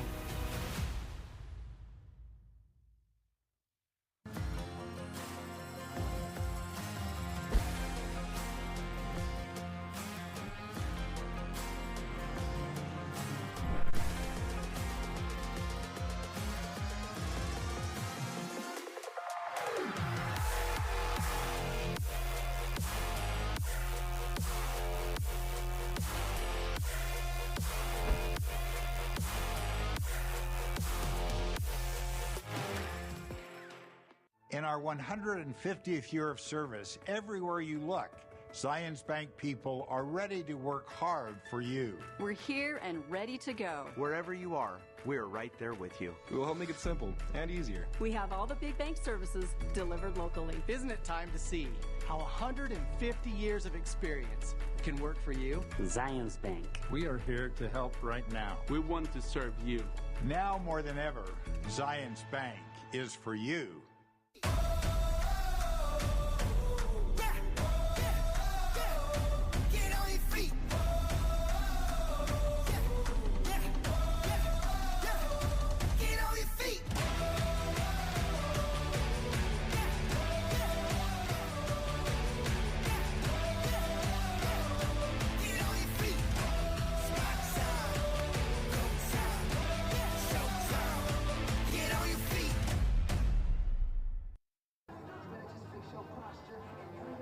Danny King's 47-yard punt, his second longest of the year, puts Abilene Christian back at their own 9-yard line. Worst starting field position of the day, but this Wildcats offense, as we've mentioned, thrives in these spots where they have to execute and move way down the field. And had a 96-yard drive last week for the game-sealing touchdown. Earl is going deep here into coverage, and it is caught Javon Gibson comes back to it out to midfield, right where they spot it, 41 yards on 1st and 10, his longest reception of the season. His second of the night takes Abilene Christian and puts them back at the middle of the field, negates the good field position from the punt from Southern Utah. Gibson, the Richmond, Texas native, one-time Baylor Bear, with a big catch there. The underthrown deep ball, the toughest thing to defend for any member of the secondary. Earl wants to throw again. Got a man wide open. There is Henry. Rumbling, bumbling, stumbling down inside the 30. And the two best pass plays consecutively for the Wildcats come here in their first drive of the fourth quarter. And coming out aggressive, pinned back in their own end zone, taking the shot on the first play, and then Earl throwing a perfectly layered ball over the Southern Utah linebackers for another first down.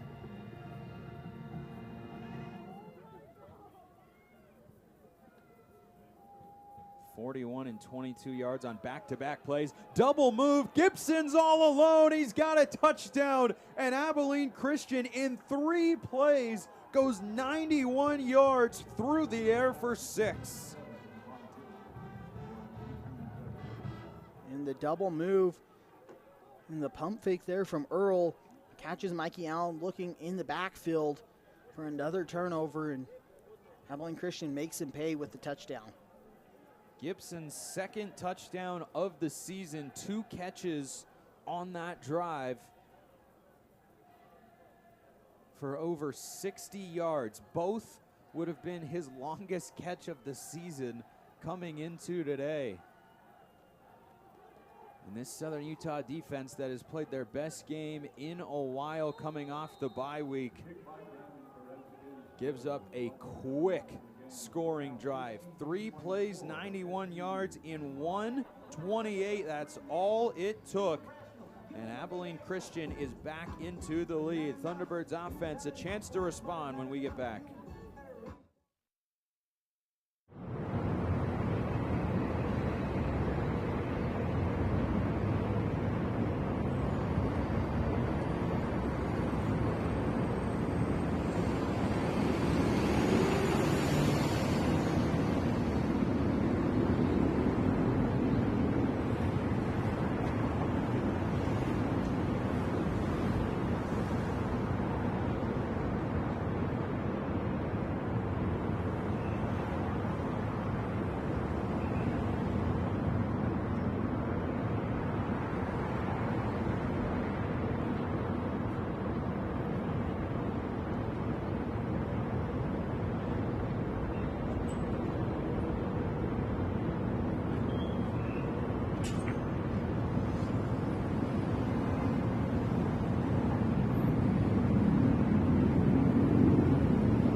Abilene Christian with another quick scoring drive down in their second today. Yeah, second time they've gone 75 yards or longer in 4 or less plays for a touchdown right before the end of the first half when they went 4 plays, 75 yards. This one, 3 plays, 91 yards, all of that through the air to give the Wildcats the lead. Meshi back out to boot it away. Rand Sawyer is going to have a chance to return this kick. The freshman cannot find a lane. Penalty flag flies as well. This could be a long field for Southern Utah. Some pushing and shoving there, but no extracurricular flags from the officiating crew. Michael Lenny will give us the call. Usually thrown in the area that'll back up the receiving team.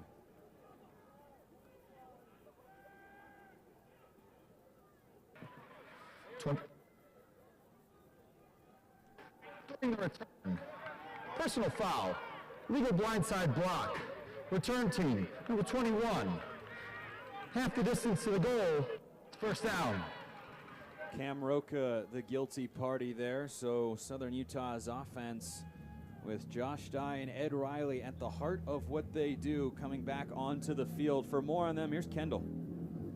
The bond between a center and a running back is important, and it's a special one here with the Thunderbirds. Josiah Dye, the twins, said that their favorite moment here at SUU is when Ed cooks them their favorite meal, and they just got to spend quality time together. It helped them bond even closer and make their field time even more special. Thanks, Spencer. Back to you. Yeah, great stuff, Kendall, there. Ed Riley, apparently quite the cook for his Southern Utah teammates there, and the bond of the entire Southern Utah offense going to be tested in this spot. Down 3, 12 minutes to go in the fourth quarter. Which is really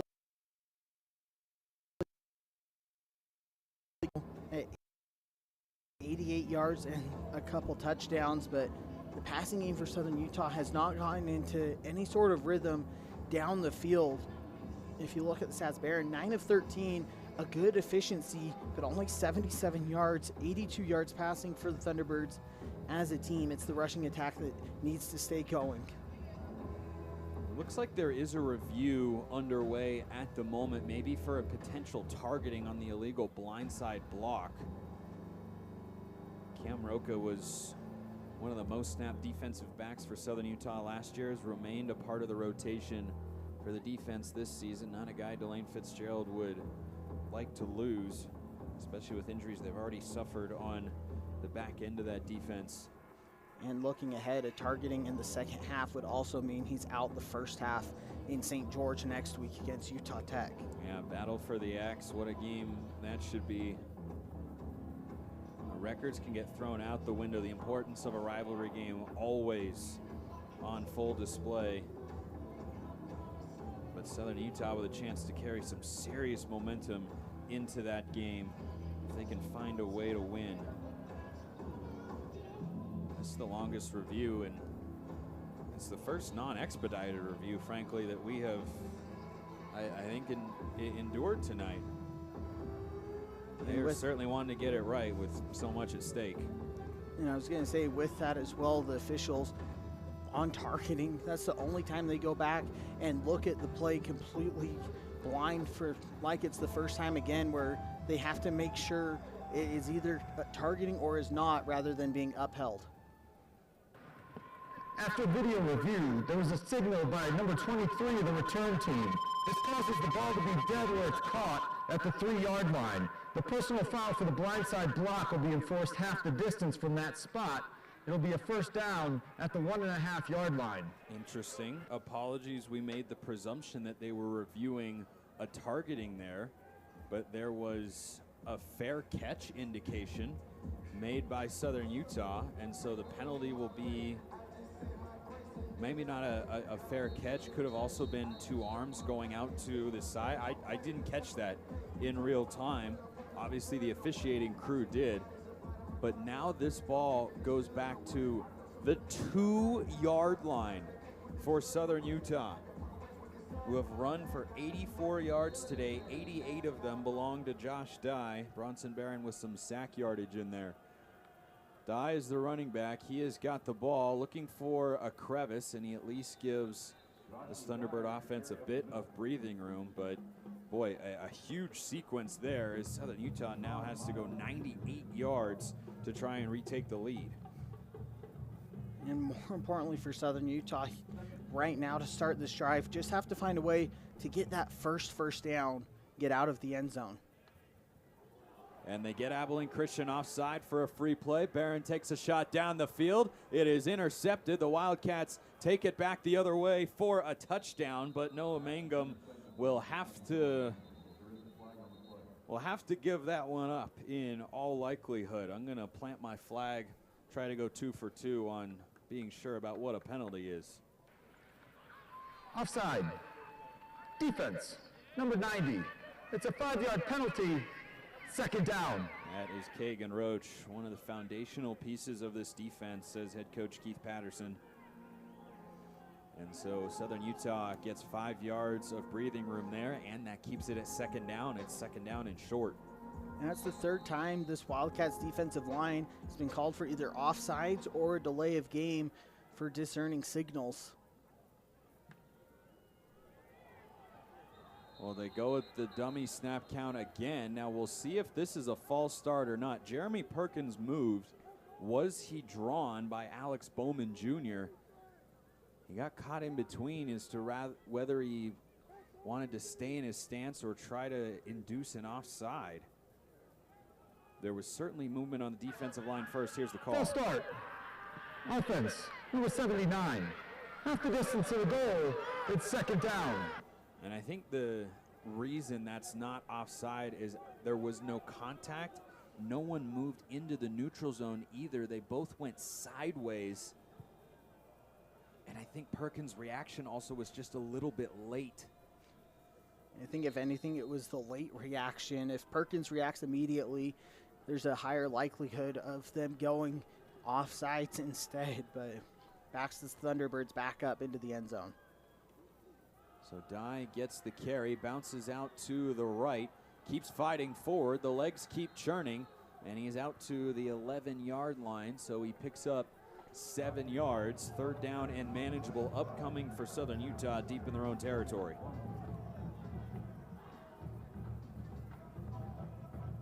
And the Thunderbirds playing with some tempo here. Trying to pick up the first down. Dye waits, accelerates. There goes Josh Dye. Does he have the speed? Dye looking to break it all the way as he cuts back inside the 30. Josh Dye flips the field as he passes the century mark and then some. And once again, the Thunderbirds tailback with a game-changing play. And it was the tempo for Southern Utah. Saw a front they liked for the Wildcats defense. Took advantage on 3rd and short. Josh Dye flips the field and swings the momentum back to Southern Utah. All the way to the 22 of Abilene Christian.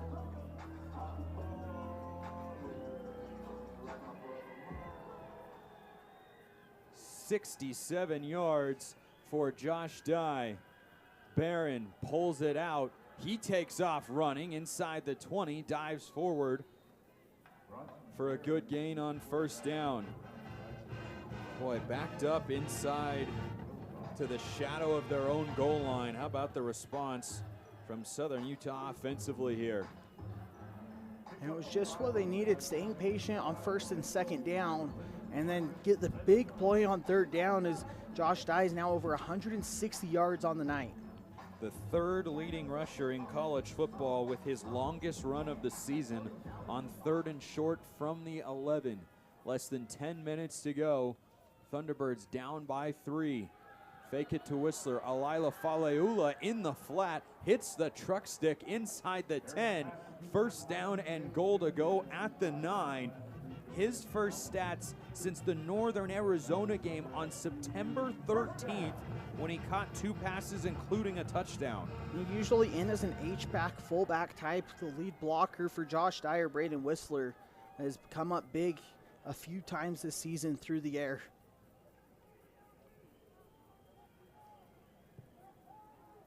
Southern Utah 22 of 25 in the red zone entering today, including 18 touchdown trips. Looking for another one here. The give to Dye. He plows and falls forward, gets to just shy of the 5, looks like about the 5.5-yard line. Second down and goal. You're well within field goal range, but I doubt that's what Delane Fitzgerald has on his mind at the moment. Yeah, second and goal from the 6. You still have your entire playbook open here to try to get into the end zone and, more importantly, just get positive yards on second and goal. Get third and goal closer to the goal line if you can't get in. 2 men in the backfield, Alila Faleula and Josh Dye. There goes Nunez in motion. The give to Dye, running right, cuts it up, surging forward, stays on his feet. They try to push him in, but he's stonewalled at the 1. A hard-earned 5 yards for Josh Dye. Third down and goal to go, and the Thunderbirds need 3 feet to retake the lead. Dorian Plumley lost his helmet there in the scrum for ACU. He has to come out on third and goal for the Wildcats. Their third leading tackler not on the field. They put it at the 2-yard line officially. Maybe just inside of it. Same formation, flipped the other way.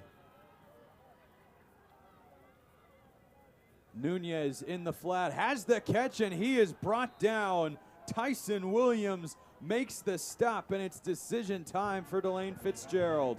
The field goal unit trots on.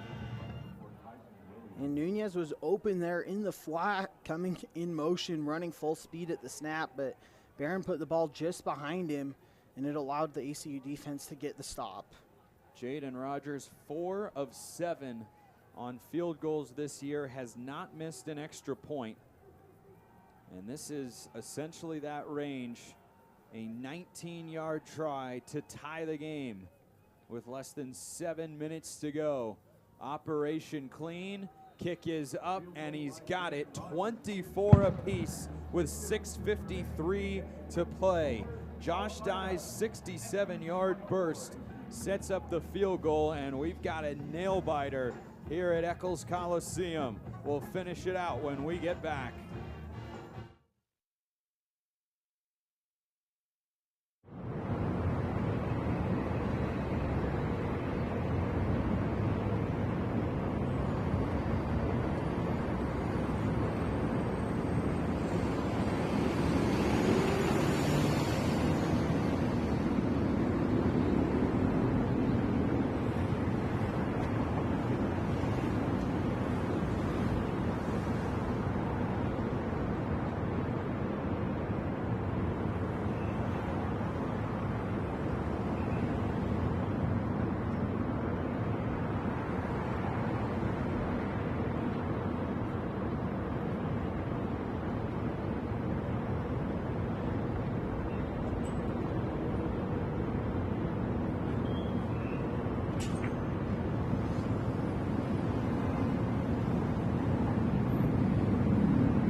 Utah goes 96 yards in 9 plays, taking up 5:08, a 19-yard Jaden Rogers field goal has squared things at 24 apiece in the 4th and final scheduled all-time meeting between these two UAC foes.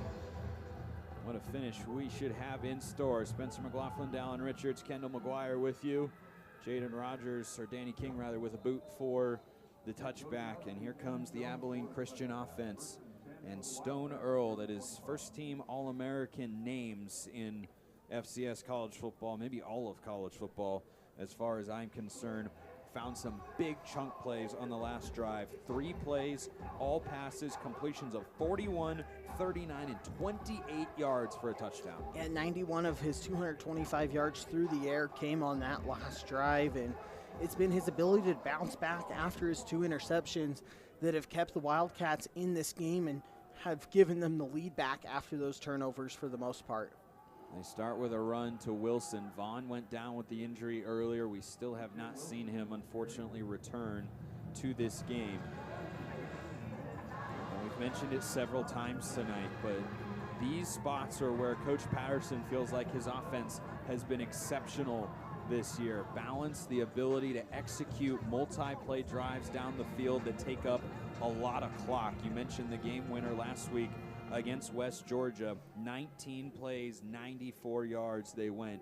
We're 10 of 15 on 3rd down in the ball game, and they've got a 3rd down coming up here as Stone Earl gets walloped, and they'll have to execute to keep the drive alive. Who else but Lando Brown for Southern Utah on the defensive line to chase Earl down from behind on the pass rush, set up 3rd down and 6. It's time to make some noise. Wildcats on 3rd down, 3 of 7 tonight, 51% on the year, best in the UAC. Those in attendance coming alive. Earl to throw. Runs away from pressure, looks downfield, takes off, running, and he is short. 4th and 4 upcoming, and Southern Utah looks to have forced a punt. Timeout for a helmet off of an offensive player. Please set play clock to 25. It was Earl's helmet who came off. Abilene Christian, though, punting, so doesn't affect anything for the Wildcats. Earl, this last drive, took a couple of big hits trying to scramble away from the pass rush. What a hold for this Thunderbirds defense. With just over 5 minutes to go, Hugo Nash on to punt, Nunez back to receive. Wobbly one here. Nunez makes the catch. No fair catch. He's on the return. Gabe Nunez loose for a moment. He crosses midfield before he's brought down by Jed Castles, the tight end. A great return by Gabe Nunez. Check that, 83. Nathan Jones, the backup tight end, brought him down, might have saved the touchdown. And I think it caught everybody, including us, off guard that there was no fair catch signal. Nunez, the risk pays off there with the big return, setting Southern Utah up on the plus side of the 50.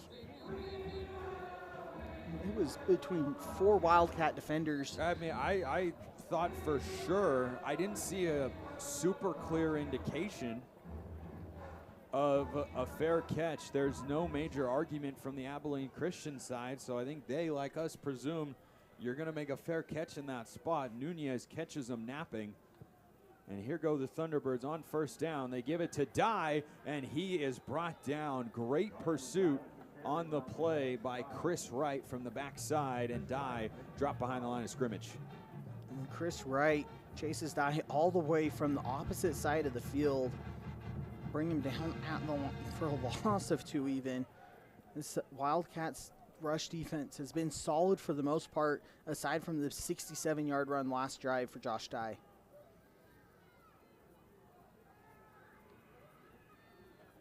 Barron pulls it out on the RPO, slings it complete. Jack Fairchild brings it down. We haven't called his name in weeks since the San Diego game. Makes a big catch there to set up 3rd down and 2. Southern Utah 3 of 9 on the money down tonight. That's just an easy pitch and catch for Barron there to set up 3rd down and 2, where now you have the threat of running the ball with Josh Dye on 3rd down.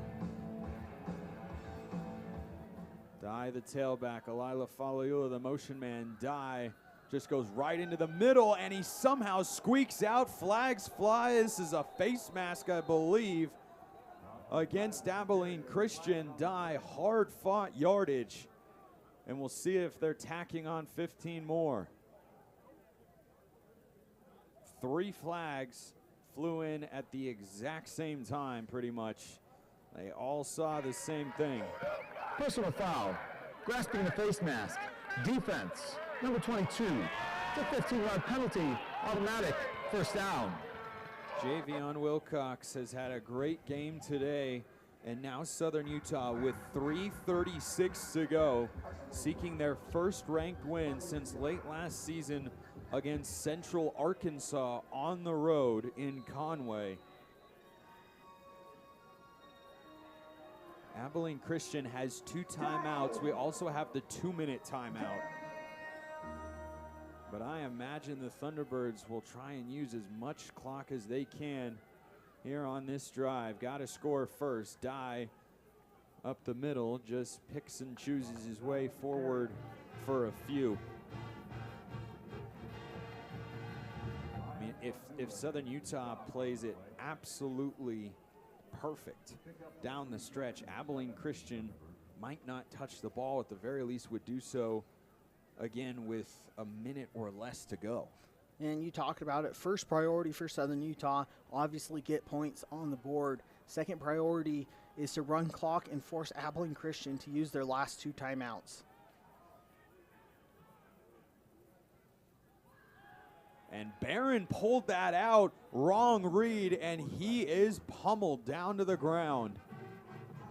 Kagan Roach, with his team-leading 5th TFL of the season, gets rid of the first down gain. Now you have 3rd down and 10. And unless Abilene Christian takes a timeout, I imagine this will go down to the 2-minute warning, but they do just that.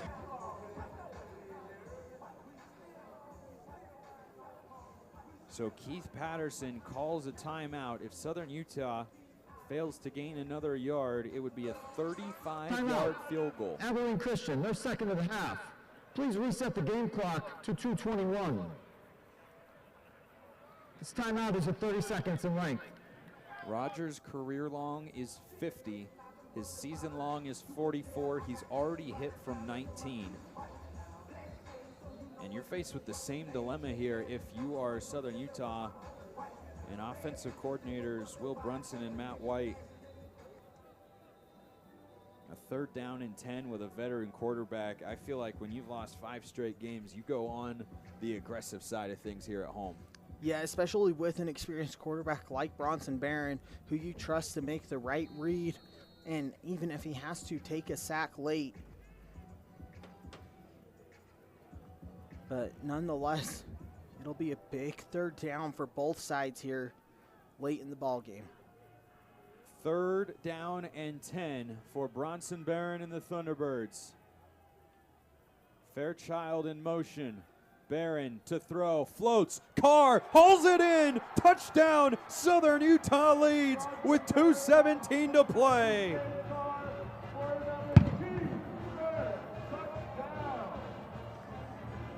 His 4th touchdown of the season, and Shane Carr, who has had his issues with drops, including tonight, with sticky hands for the touchdown.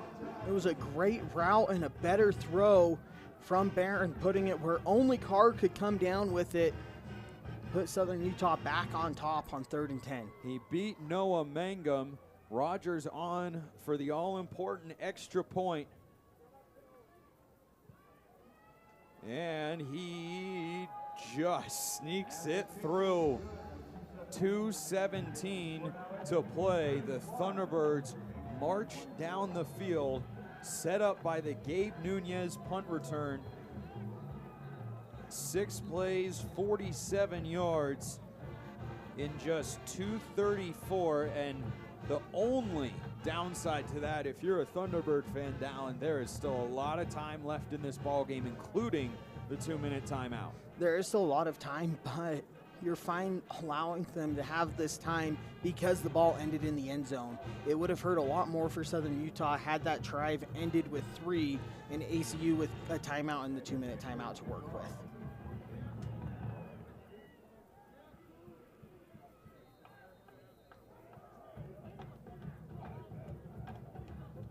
Danny King to boot it away. Bronson Barron with his first touchdown pass of the night.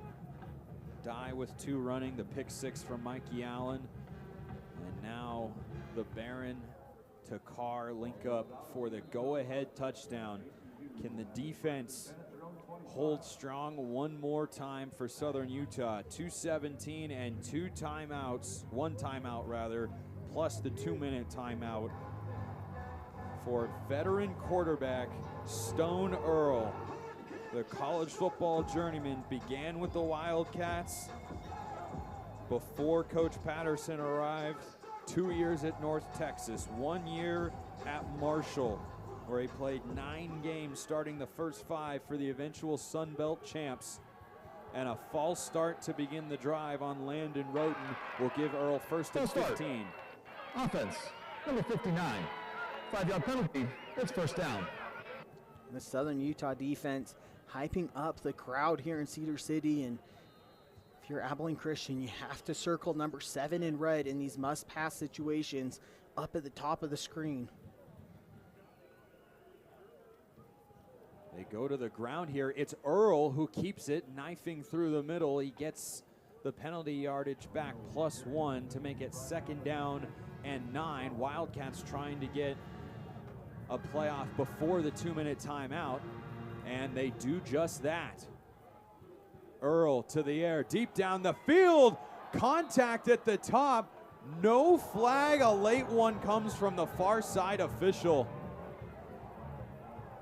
I think Southern Utah is trying to argue the ball wasn't catchable. Pass interference. Defense. It's a 15-yard penalty. Automatic first down. This is the 2-minute timeout. A lot of contact at the top of this route. Yeah, that was pretty clear as day. Baron Taylor had the first interception for Southern Utah today. Gives the Wildcats 15 and a first. Abilene Christian trying to stay unbeaten in UAC play when we get back.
For Abilene Christian, driving for at least the time, maybe the win, depending on whether Coach Patterson would want to gamble and go for 2. But they have to go 59 yards first with 1 timeout left. Stone Earl to the air, a lane to the left. Dye chases him, he cuts it back, shy of midfield. Clock continues to run with less than 2 minutes to go. Plenty of time for the Wildcats here, but Stone Earl's leg's been a big factor today. He's run for over 60 yards. Looking for a quick throw here, runs out of time, and he's dropped. Henry Harper with his second sack of the year. And it's 3rd down and long with the game on the line. That was a great stunt. Harper going inside there, goes almost untouched for the sack. 3rd down and 10. Earl rifles, intercepted. Southern Utah prevails. Mason Stromstad with a big play, and the Thunderbirds will end the L5 with a ranked win here at home. And who else besides Mason Stromstad to make the game-winning play on defense, and the 4th forced turnover for this Thunderbirds defense that's been rejuvenized after the bye week. They had forced 2 turnovers in their first 6 games. Delane Fitzgerald said they made some changes during the bye week and adjustments, and we have seen those tonight, and Southern Utah needs only to take a couple of kneel downs. Wildcats still with 1 timeout, but playing their 5th straight ranked opponent. Southern Utah is a couple of clean snaps from getting what could be a season-altering win for a team that has been so close so many times.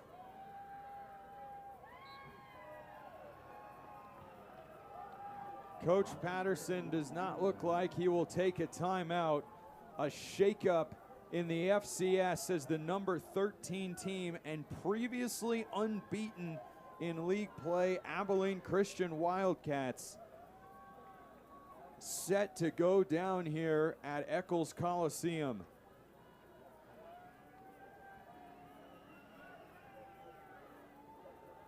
Thunderbirds haven't won a game since August 30th, the opener here at home against Idaho State.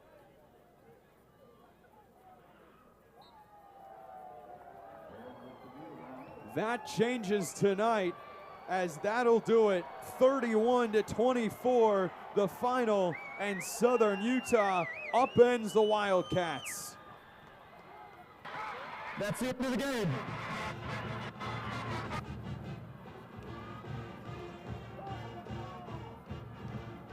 You hear coaches talk a lot amidst struggles about a team continuing to fight and not quitting. Delane Fitzgerald has said that about this team on display here tonight with a huge victory, their 2nd of the year.